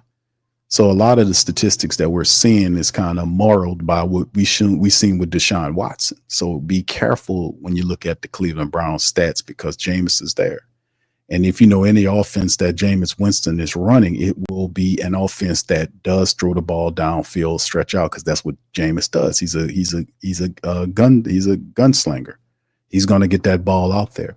Total defense NFL ranks. Saints defense giving up 385.6, which is 28th in the NFL. The Browns 328.2, which is 16th in the NFL. So you can see where the Browns' strength relies statistically is on the defensive side of the football. Top 16 in total defensive ranked. Saints are 28th. The rushing defense, Saints rushing defense gives up 141 yards a game. That's good for 27th in the NFL. The Browns only allow you to run 122.6, which is 14th. The Saints give up secondary-wise 244.6 yards per game, which is 29th in the NFL. The Browns just 205.3, which is 13th. So you can see the Saints defense is not very good, man. An old defense that's committing a lot of stuff. They just gave up 181 yards to the Atlanta Falcons last Sunday rather, in the Dome. And Nick Chubb is coming to town. So a lot of this stuff, man, showing that the Saints can be ran on. The secondary dealing with some injuries. Guys are kind of nicked up. So what will happen there? I promise you, Jameis is going to test that. And then we go to the special teams punt return average. Saints average 12.4, which is 7th in the NFL. 10.5 by the Browns, which is 17th. The kickoff return average. Saints average just over 26 yards per game, which is 20th. The Browns almost 23, which is 30th. You see the turnover margin. Saints are +4, tied for 9th in the NFL. The Browns are -7, which is 28th, tied for 28th, which is not very good. The Saints possession average per game, it's a 60-minute game, right? And the Saints hold the ball for just over 29 minutes. The Browns 31-20, not much difference there. Saints 25 touchdowns versus 15. The penalties, Saints have had 66 penalties versus 71 penalties. And penalty yardage at 646 penalty yards for the season. Good grief. Good grief. We got to definitely clean that up at some point, right? Got to definitely clean that up. All right. So anyway, fam, that's very interesting there, man. But listen, we got some stuff to do in terms of when we face off against the Browns. We'll have the preview stream on Friday for that situation. And it is what it is. All right, we got a poll question. 170 plus people voted on the poll. Who wins the matchup Sunday? And they say 76% of the Whodats says the Saints will win versus 24% by the Browns. So shout out to you guys for voting in the poll. Much love to you guys on that as well. Let me get a few more questions and comments before I dirk on out. Let's see. Ben on B says Saints don't need another pass rusher. They need a dog in the middle, like 99 on the Titans. A strong interior makes a strong pass rush. Yeah, well, the Saints did invest in an interior defensive tackle. His name is Brian Bresee. At what point does Brian Bresee start for you guys? At what point? I'm asking you guys that. At what point do you believe that he's supposed to start? When is he supposed to start? He's a first-round draft pick. Isn't that what you drafted him for, to come here and start? Isn't he supposed to be starting in his second year? I mean, you stink up the middle. You just gave up 181 yards of rushing against the Falcons. You know, what are we doing? Is Brian Bresee a first-round draft pick? At some point, isn't he supposed to start? I mean, that's what they spent. The Saints spent the 29th pick in 2023 on Brian Bresee. You know, at some point, he's supposed to be a starter for you and not a rotational defensive tackle. Just saying. You know, just saying. And you look at the numbers. Let me see if I can kind of put this on screen for some of the family members so they can see. If you look at the numbers, this is Nate Shepard at 10 tackles, a half a sack right there. And then if you go Brian Bresee's way, he got 10 tackles and 4 sacks and a forced fumble. His stats are better. At what point do you say, okay, we're going to move Brian Bresee in there next to Colin Saunders? Because I know you're not going to bench Colin Saunders. You got to eventually pay him. Problem is, Brian Bresee's not always as good against the run as you want him to do. He's not a consistent run stuff and defensive tackle like you want him to be. And that in itself is an issue where you have to kind of figure out what to do with that. But that has to be worked upon and cleaned up. That maybe that what Brian Young comes in there and do to help Brian Bresee takes his game to another level. But if you have a first round draft pick that you spent on, right, isn't that the move? I mean, am I right or wrong on here? What's up, Colorado? Shout out to you, fam. Pretty good, man. Hope your day is just as good as mine on this hump day edition. Going early with it. Shout out to you, my brother. Appreciate you. All right. Yes, indeed. So yeah, we have to do that, and that's what I'm saying about at what point do Brian Bresee gets a chance in there? Well, I mean, because you stink stopping the run. I mean, just saying. So yeah, the line play, a lot of the line play that's happening with the Saints right now is not very good. You know, we don't consistently get to the quarterback. Toward the back end of the Falcons game, we were able to get a couple of sacks and stuff like that with Chase Young getting in there and Peyton Turner got in there. But, you know, that was in portions of the game. A large majority of the game, the Saints was not making it happen. They wasn't getting to the quarterback. Kirk Cousins had a clean pocket. And the same thing went on with previous during the 7-game slide. We can't get to the quarterback consistently. You get to him every here and now and then, but about time the Saints start getting to him, the guy's already built a rhythm. You know, and then when you start facing mobile quarterbacks, that's a whole nother thing.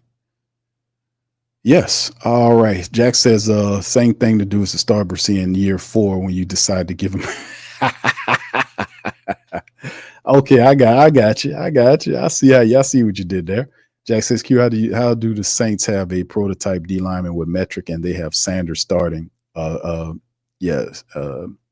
What prototype is he? Bowling ball? Yeah, the idea was to bring, to develop Brian Bresee into a starting interior defensive tackle because he's extremely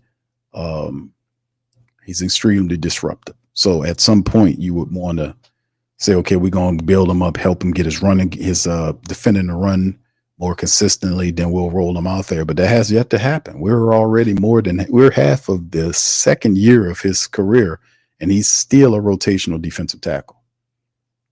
I mean, something going on here.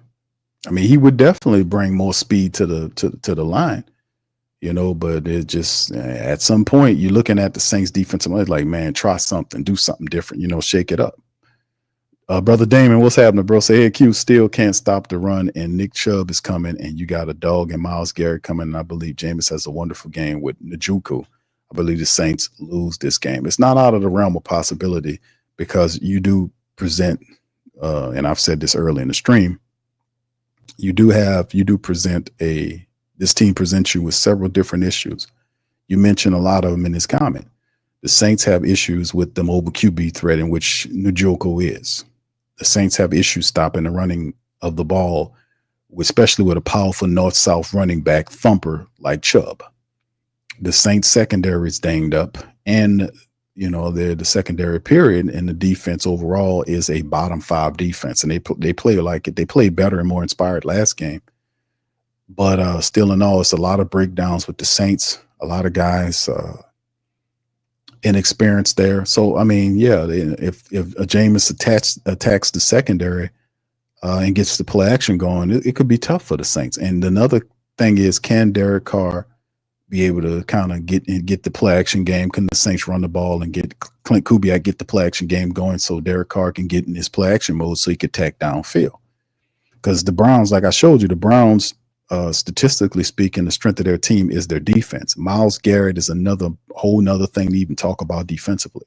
Myles Garrett is licking his chops because he'll be going against 2 inexperienced. One, if they tend to move him around and have him here or there to create mismatches, you'll have an inexperienced tackle to deal with. And Derek Carr has to speed that ball up. He can't stand back there staring down the field like he likes to do, standing there looking one side of the field. He's going to have to get to his progression plate. He's going to have to look around. If he don't see nothing he like, get the hell out of Dodge, go scramble, pick up them 5 yards. He's gonna have time to sit there and stare people down. He's gonna have to move around a little bit, because he does that. He'll get in there at least 6 times a game. He's staring people down. He'll look and get caught on and get frozen on one side of the field. You can't do that. That could be problematic. So the Saints will have to run the ball and take it out of his hands, get into the play action, and go from there. So we'll see if they can get that going, because that'll be the strength of the game right now. Because I know Jameis coming in here, he will attack the Saints defense. And by the way, like I said earlier, Jameis Winston been here for several years. He knows the Saints defense. He knows what they like to do. And that's also something to talk about here. So all those things make it very interesting. You got a quarterback familiar with your defense. You have one of the best pass rushers in the game going against your inexperienced lineman. You have one of the most difficult runners in the game in Chubb against you, and you just gave up a $181 to the Chargers. To the Falcons last week. Ineffective to stop the run. They have a decent offensive line, which means Jameis will have time to kind of look around and do his thing. They do have speedsters. They're not big name players, but they can get downfield to hurt you against your banged up secondary. So, yes, all those serves as recipes for what could be a difficult day for the Saints. But we'll see. We shall see. All right, Brandon says, "Hey Q, on the offensive side of the ball, we definitely need more wide receivers." Yeah, I've said that, bro. I don't know why the Saints didn't bring anybody in here. Perhaps they're waiting for after the bye week. They're looking at Cedric Wilson Jr. He's coming back to practice, but Cedric Wilson Jr. hadn't really done anything for the Saints. He's not a speedster. He's more of the possession mode guy. You need guys that can break it open and get downfield, and I don't know if the Saints even have speedsters on their practice squad. Equimius St. Brown is a possession kind of guy. Kevin Austin Jr., I don't know what his 40 time is, but he's not known to be a burner. That Pettis guy, I don't think he's a speed. So yeah, you look at the Saints wide receivers they have. Jermaine Jackson is a speedster, but they won't use him in the receiving game because he's the kick return. He's the designated kick return or punt return. So they're not going to mix roles with him, even though he's very fast. So, what do you do if you're the Saints? If you lacking wide receivers? Well, if you're imaginative, what I would do is I would take Taysom Hill and get Taysom Hill involved in the passing game, right? Because Jamal Williams is supposed to be making his way back. Hell, I would activate. They got 2 activated running backs in Jordan Mims. Jordan Mims, they used him last week, and he has some pretty good runs. He can catch the ball out the backfield. He got good speed. And I would kind of see if I can bring in Jacob Kabadi. Bring Kabadi in and let him be the tackle with Jamal Williams. Now, you need a north-south runner that can kind of bust it open for you. Why not bring Kabadi in there, activate him as a third runner, take Taysom Hill and use him as a wide receiver, kind of move Kamara out there as a wide receiver every now and again to kind of create a decoy scenario where you can employ Jordan Mims and bring in Kabadi and let him run on short situations, I mean, that's the purpose of having mismatch nightmares. They're not just stuck exclusively to one area of the field. Elvin Kamara is not stuck exclusively to the side of Derek Carr. He can be a wide receiver. You can play him all over the place. He's a mismatch nightmare. Same with Taysom Hill. Taysom Hill don't have to be trapped at running back or fullback or play him at wide receiver. You need explosiveness in the wide receiver room. Move Taysom there. Use him there if you have to, because you need some help there. And then bring in other guys and help them. But the problem with that is Clint Kubiak's not good at doing that. He's not good at using these players outside of their traditional roles. He doesn't, he lacks that imagination and the ability to be able to get other players he picked for his offense involved in the system when other players are hurt or absent. He don't know how to move guys around from my standpoint that I've seen. That's one of the things that really looked suspect during the losing streak was the offense, and they're going to blame it on injuries. But it's up to the coordinator to be able to get guys that he picked for his offense involved. You see what I'm saying? You're going to have to overcome that in some form or fashion. If your offensive linemen are not blocking, get them effing guys out of here and get ones that do. You get what I'm saying? I'm not going to sit up here. If I'm looking at a guy and the guy is struggling week to week, I'm getting that guy out of here. I'm sorry. You got to go, man. You got to go. Because we need guys here that's going to do the job. You got to go. You got to go. Sorry, brother. But y'all not handling the business. I put you on the street or send you to the practice squad because you obviously need some more practice squad. We need to get somebody in here that can block and open up these lanes for my running back. I cannot not run the ball. I'm going to lose. So I would rather lose you who's not blocking than to lose the game. Our job is to win. If we don't win, then we are all lose our jobs because you are not doing what you're supposed to do. That's what it is. That's my observation. My experience from watching what I've been seeing from this offense for this time frame. That's my clear-cut observation about what I've been seeing. And I've been very critical about it. And it's been disappointing to watch that from Clint Kubiak because I like Clint Kubiak's mind, but that's a horrible flaw that he did not overcome. That did not save him. The thing that's saving him is guys coming back. He did not adjust in the way he was supposed to adjust. So if this situation happened where you lose guys again, it's going to go right back to where it was. That's what I'm saying. The season is not over with. Just because you get these guys back don't mean that they can't suffer injuries again. Just because you get what I'm saying here. This is the NFL. Guys come in there. They might play a few games. They might get hurt. Some of them might finish the season. But you have to understand that mindset. That's how I'm saying this guy, this Mickey Loomis guy, this Cretan is crazy because even if you gain some of these guys back, who's to say that they won't be out again at some point? So the answer ain't just for them to come back. You have to fortify. You have to fortify your ranks as best as you can. And these guys, they don't do that well enough, man. And that's why you lose in games. They ain't got nothing wholly just because of injuries. You have an issue with your depth chart. You didn't do what you were supposed to do and preparing yourself this season. This is a preparatory issue. This has nothing to do exclusively to injuries. You did not prepare properly. That's why these games was losing like this. And Dennis Allen was a bad preparer. And instead of making excuses about injuries, let's face the facts. The guy prepared poorly. He didn't even have a goddamn backup center, man. And you hear all this to do about Eric McCoy being so important. And listen, Eric McCoy is very important. But listen, you mean to tell me all the dude have to do is take your center out of here and then you down for the count? Listen to what I just said. All he has to do is knock your center out and shit. Here you go, tumbling your ass off on a 4 or 5 game losing streak. Is that all it takes for one player to go down? I'm saying you have to prepare, and the system is the system. We play through the system. The system is the code. We play through the code. We get guys involved, regardless of who's in there or not. That don't mean that we don't compete to the best of our abilities, that we don't do the best job we can do until these guys get back. But there is no guarantee once they get back that they're going to be healthy for the rest of the year.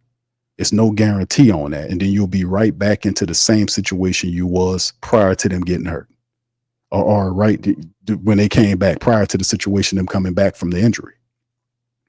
Crazy people, man. They just think they could just tell you anything. Well, see, the injuries, Q, that what the issue. See, the injuries. And people, they're not supposed to use injuries as an excuse. Never. They'll tell you that at the start of the year and then look at them in the middle of the year saying injuries to justify failure. That's why people are not accepting it, because you're never supposed to use injury because everybody have them. And number 2, you got a depth chart you're supposed to embrace. Absorb as much as you can. And there ain't supposed to be a guy there that another guy behind him can't do his job, or at least keep that going until the guy gets back. So, I mean, yeah, man, hey, go on with that crap. Well, see, that's when Dennis Allen failed. Dennis Allen failed. He failed. You know, he's a great coach. And Bill Belichick, 75, 12. Bill Walsh, 75, 12.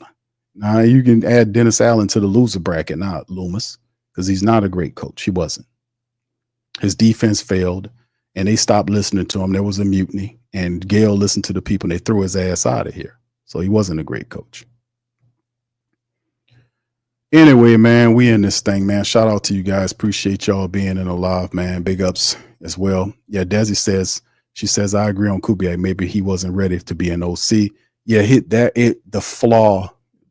Desi, listen, the flaw, man, it was when that happened, and I seen it fast too. And I said it, like when the stuff started happening, I was like, man, Clint Kubiak have to get these guys involved.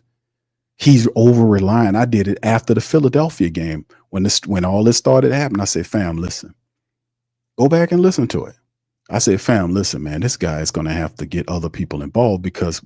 What's my saying I made? My little nursery rhyme I made about Taysom Hill and Clint Kubiak? When Taysom's away, Clint Kubiak can't call a play. That's what the little nursery rhyme I made up. It started then because I realized, like even in the Atlanta game, We played them the first time. Taysom had 2 touchdowns in that game. If Taysom was healthy, we beat the Falcons. Even Lowe said that. He said, bro, if Taysom hadn't got hurt, y'all would have won that game. I said, I know we would. He said, what happened? I said, that guy didn't adjust. You've seen Jamal Williams sit up in there game after game, getting 2 and 3 carries at a time, and Jamal Williams is a rhythm runner. What north-south runner, he gets into a rhythm when he runs the ball. You got to give him more than 3 or 4 carries to get him involved. So you had him picking these guys. He picked Jamal Williams, who really is the complement running back for Alvin Kamara, not Taysom Hill. Not Taysom. It was Jamal Williams. But if he would have used him in, like, spread them around, you didn't have to just overload Elvin as a runner. Elvin he could be a wide receiver. He can be anything you want him to be. Same with Taysom. So you didn't have to exclusively pin them to a group there behind the quarterback. You could have made them wide receivers and put Jamal Williams in there to spread open the defense so you can hit him with the north-south runner. So you can draw him with Jamal Williams. He could do all that, but he didn't do none of that. He over-relied on Alvin Kamara. He over-relied on Taysom Hill, despite the men having injuries. I was yelling for him to use Jordan Mims, who was active every game. He refused to use Jordan Mims. He started using him on the last couple of games because he was forced to. They had no other running backs. So that's what I'm saying. He failed early on offensively to adjust and adapt, and he didn't get it, and he kept doing the same thing. And then 2 weeks later, after I said that, it was the Eagles and the Falcons game. The third game, before the third game, when they were on a 2-game winning streak, Dennis Allen came out to a press conference and told everybody 2 weeks later, something I said 2 weeks early, that we need to have more people involved in the offense. He said that. Put 1 in the chat if y'all remember that. And I pinpointed it. But did his damn OC listen? His offensive coordinator didn't listen. And I said, man, I'm very disappointed. And Clint Kubiak went right to his weakness. If he got Alvin Kamara, he gonna overuse him. He got Taysom Hill, he gonna overuse him. If you got guys that at the next level that accentuate what they're doing, like you supposed to take an Alvin Kamara and a Taysom Hill and use them in the offense where they draw attention away from your second and third string guys you got running around in there. Because they'll draw attention, and the mindset of the defense is, I'm not going to let you beat me with Elvin or Taysom. If you beat me with this Jordan Mims dude, or you beat me with this Jamal Williams cat, I'm cool with that, but you will not beat me with Elvin. You won't beat me with Taysom. You won't beat me with Chris Olave. If you beat me with Mason Tipton, we can live with that. But I will not let you beat me with Chris. I will not let you beat me with Rashid Shaheed. I ain't going to let you beat me with Elvin. I damn sure ain't going to let you beat me with Taysom Hill. That's the mindset of the defense. If you beat me with those other guys, you got to win. So the game is to get those other guys involved, because the defense don't know who you going to play through. Even your boy Drew Brees came out recently and was talking about that, how they didn't know who was going to get the ball, and that's a whole nother element. So facts all the way around, man. All right. Yeah, this is good stuff here. Smoke says thing we Clint is his scheme is based off running the ball. If the run not going, he struggled to make adjustments. Indeed, bro. So the idea, right, commonsensically is, right, if they're not running the ball, find out why they're not running the ball. A lot of times you watch the film, Saints offensive linemen losing one-on-one matchups. We do it all the time, film study on Patreon. You watch it during the losing streak, Saints offensive linemen were losing one-on-one matchups. 5 linemen, 1 guy will lose. 5 linemen, 2 guys will lose. It happened every time. It's like few plays they played on code with each other, right? But every time you would see at least 1 lineman lose his one-on-one matchup, or not block somebody who was supposed to block, or are supposed to shed off a double block to get to the second level to take on the linebackers to free up space for the runner to get behind him so he can get to the second level of the defense. Constantly on film. They did a shitty job. Constantly on film. It's like he took these guys and dropped them on the field and said, hey, y'all ready to play a football game? It's Sunday morning. Y'all ready? No continuity, no nothing. And these guys been practicing for weeks together. I mean, it was just amazing to me how bad it looked. But if I'm the offensive coordinator and I'm looking at that, I'm saying, listen, bro, this ain't going to work. We got to get these guys out of here because this guy is losing. Because how you practice is how you play. You can't tell me you had Hall of Fame practices out there and then get out on the field and look like that. You can't tell me that. You can't tell me that bullshit. How you practice is how you play. So if I'm watching them guys missing one-on-one matchups, getting beat on in practice, and I see it on the field, and then after the game, I'm studying film and they're getting them beat on film. How does guys keep going back out there how has he still got a job?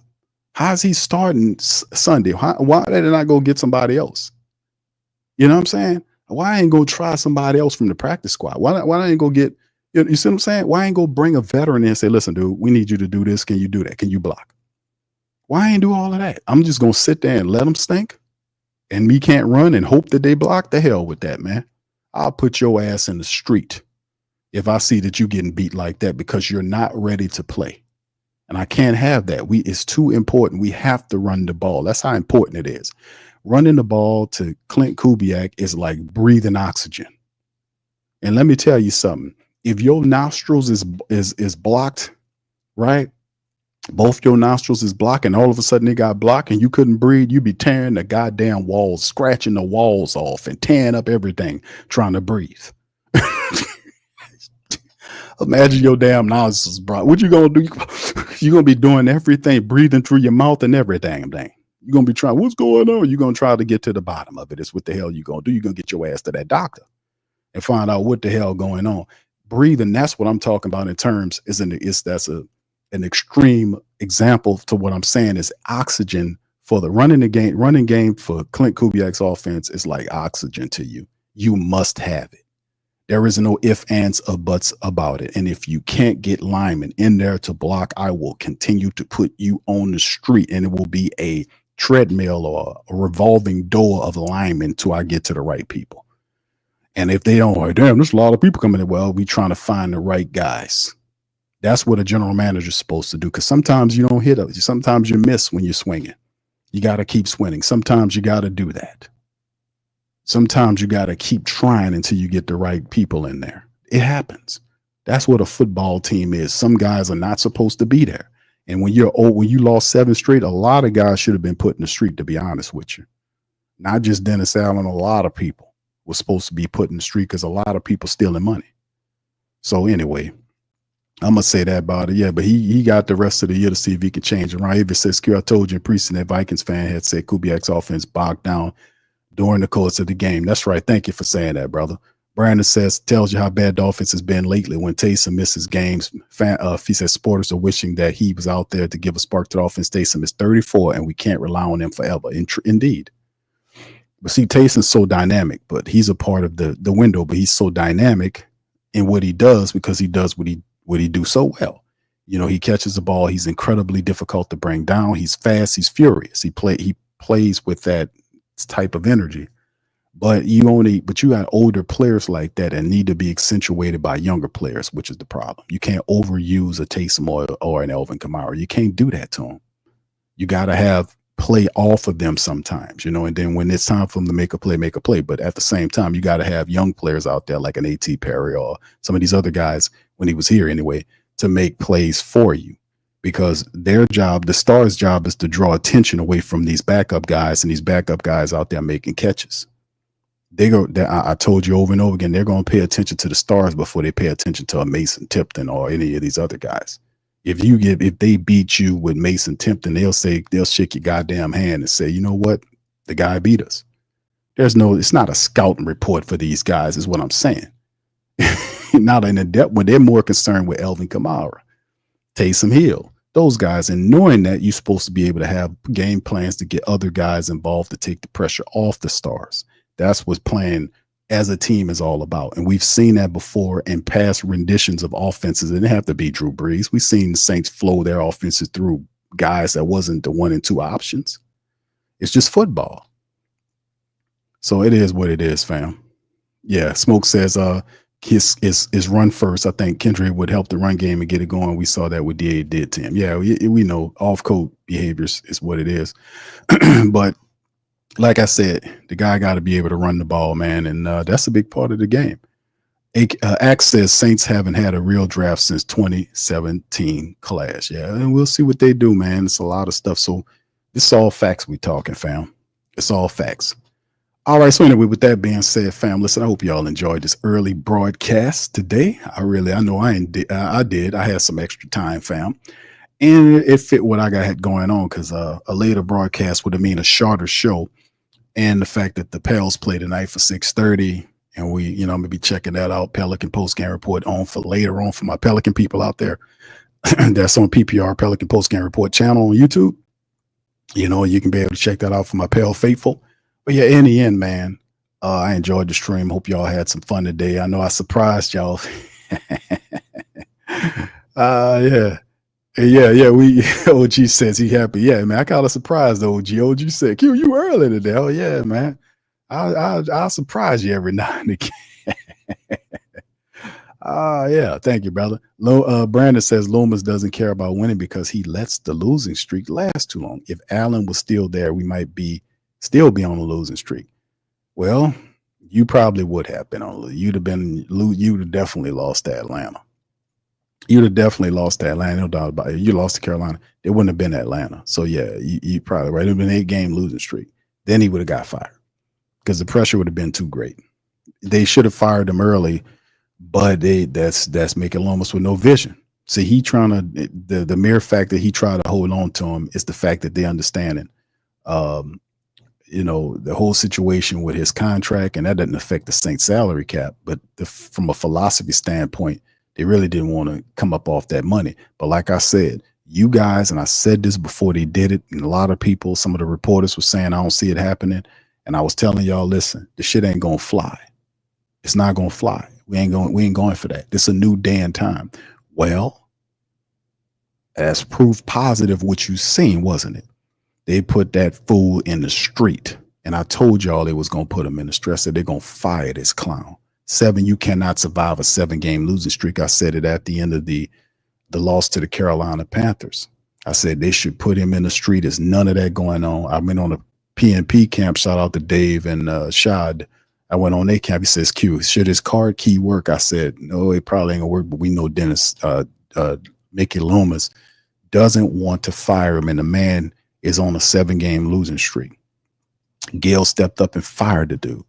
So that changes everything. You're playing under a total or walking and living in the total new paradigm. I told y'all that, where you have direct impact on what your team does. You just influence a firing of a head coach. And you had a stubborn VP general manager dude with a lot of power in the team that didn't have enough power to stop it from happening. He tried. So think about that. You had the ability to fire your head coach because you got on code. Not you people that was running y'all ass down there. I ain't talking about y'all, but the people that stood on code and make a sacrifice. They had the ability to fire, the influence to fire a head coach. Think about that. Think about that. The Dallas Cowboy people can't even say that shit. They're not on code. If they would have done what the Saints family members did, they would have McCarthy out of there. They still sitting up with McCarthy over there. You see what I'm saying? Man, listen, man. Talk to me about no power. Shit gonna change, and it's gonna keep changing. Because they understand, hey, man, they're not going to give us this money unless we make real changes. They're not going to fall for this other stuff because we done did it all and it ain't working on them no more.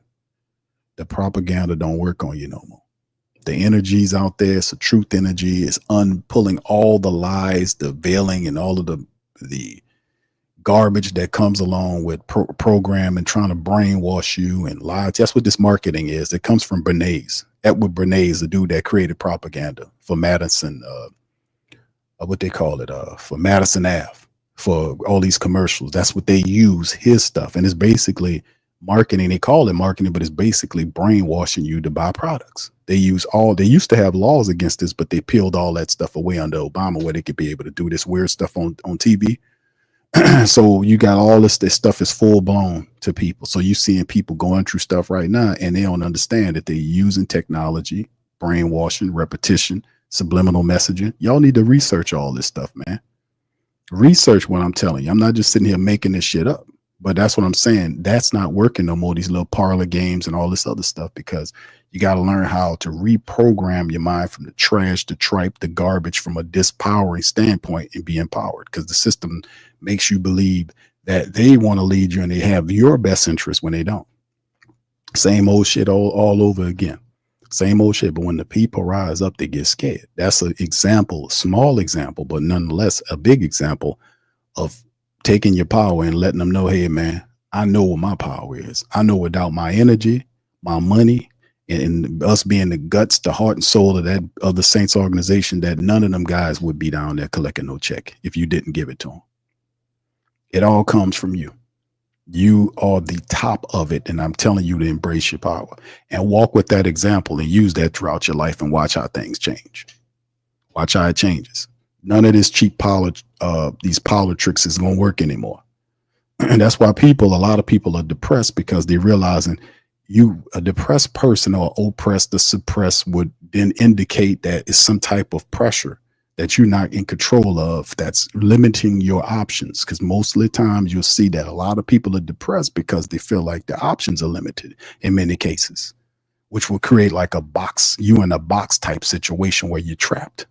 You get what I'm saying? Which is the total opposite. You have all the options at your disposal, but you have to open up your mind to understand that, and that you indeed are the one that's creating the mindset. And the ones that placed it there for you to accept are the ones that's then manipulating that thought process upon you. You have to realize that, withdraw from that, and recognize that you have power, and only use your power to improve you. Is a violation when you try to use it on others. Now, speaking truth to power, people will pick up on that, whether they're ready for it or not. They'll remember it. Maybe they'll put it in that mental archive and they'll come back to it. But at the same time, none of these cheap ass parlor tricks is not working anymore, fam. People are waking the hell up, and I'm proud of people, man. I'm proud of the Who Dat Nation for standing on code. The Cowboys and all these other people haven't done that yet. You have.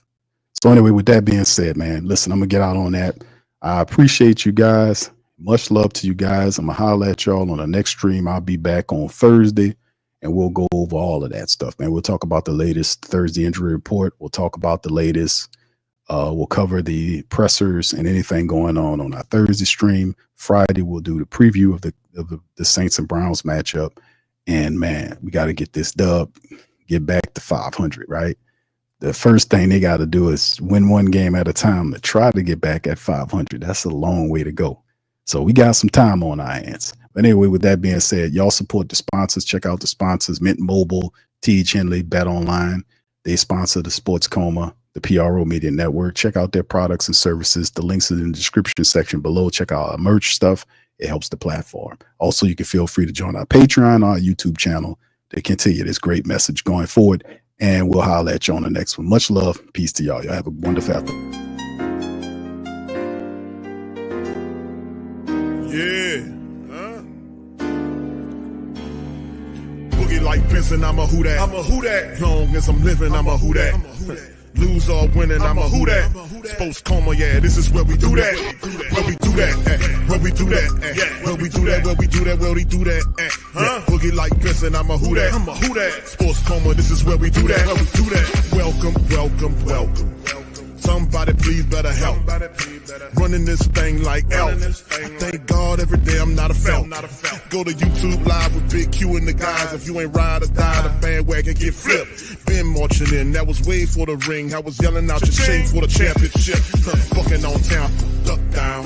Falcons, pluck, get shut down. Panthers ain't much touchdown.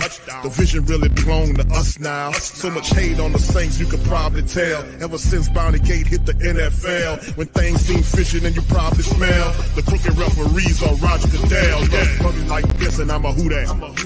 Every day I'm living, I'm a who that. Lose or winning, I'm a who that.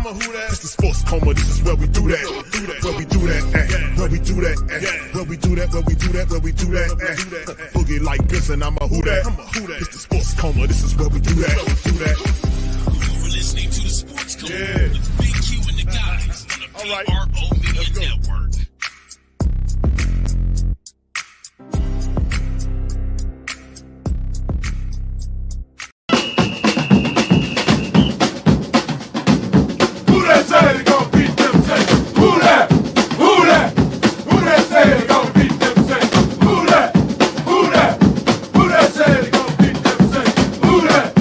Bet Online. BetOnline is the world's most trusted betting platform and your number one source for online betting. From the earliest odds to in-game live betting, BetOnline provides you with all the action and the ability to watch the games as they happen. With the largest selection of odds on everything from football, NBA, and college basketball, NHL to UFC and MMA. Head to BetOnline today to get in on all the action with America's most trusted site for online wagering. BetOnline, the game starts here.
Store where you can go and buy all the latest merch to support the platform. Available at the Pro Shops, we have dozens of hundreds of products available for you and your family. Unisex tees for men and women, hoodies and sweatshirts, tank tops, kids and baby items, long sleeve tees, mugs, pillows, wall art, bath bedding, face masks, phone cases, stickers, bags, fanny packs, socks, hats, and many other items. Please feel free to check out the Pro Shops. The link is in the description section below. And remember, it helps the platform continue to grow. Check out the Pro Shop and Who That Too.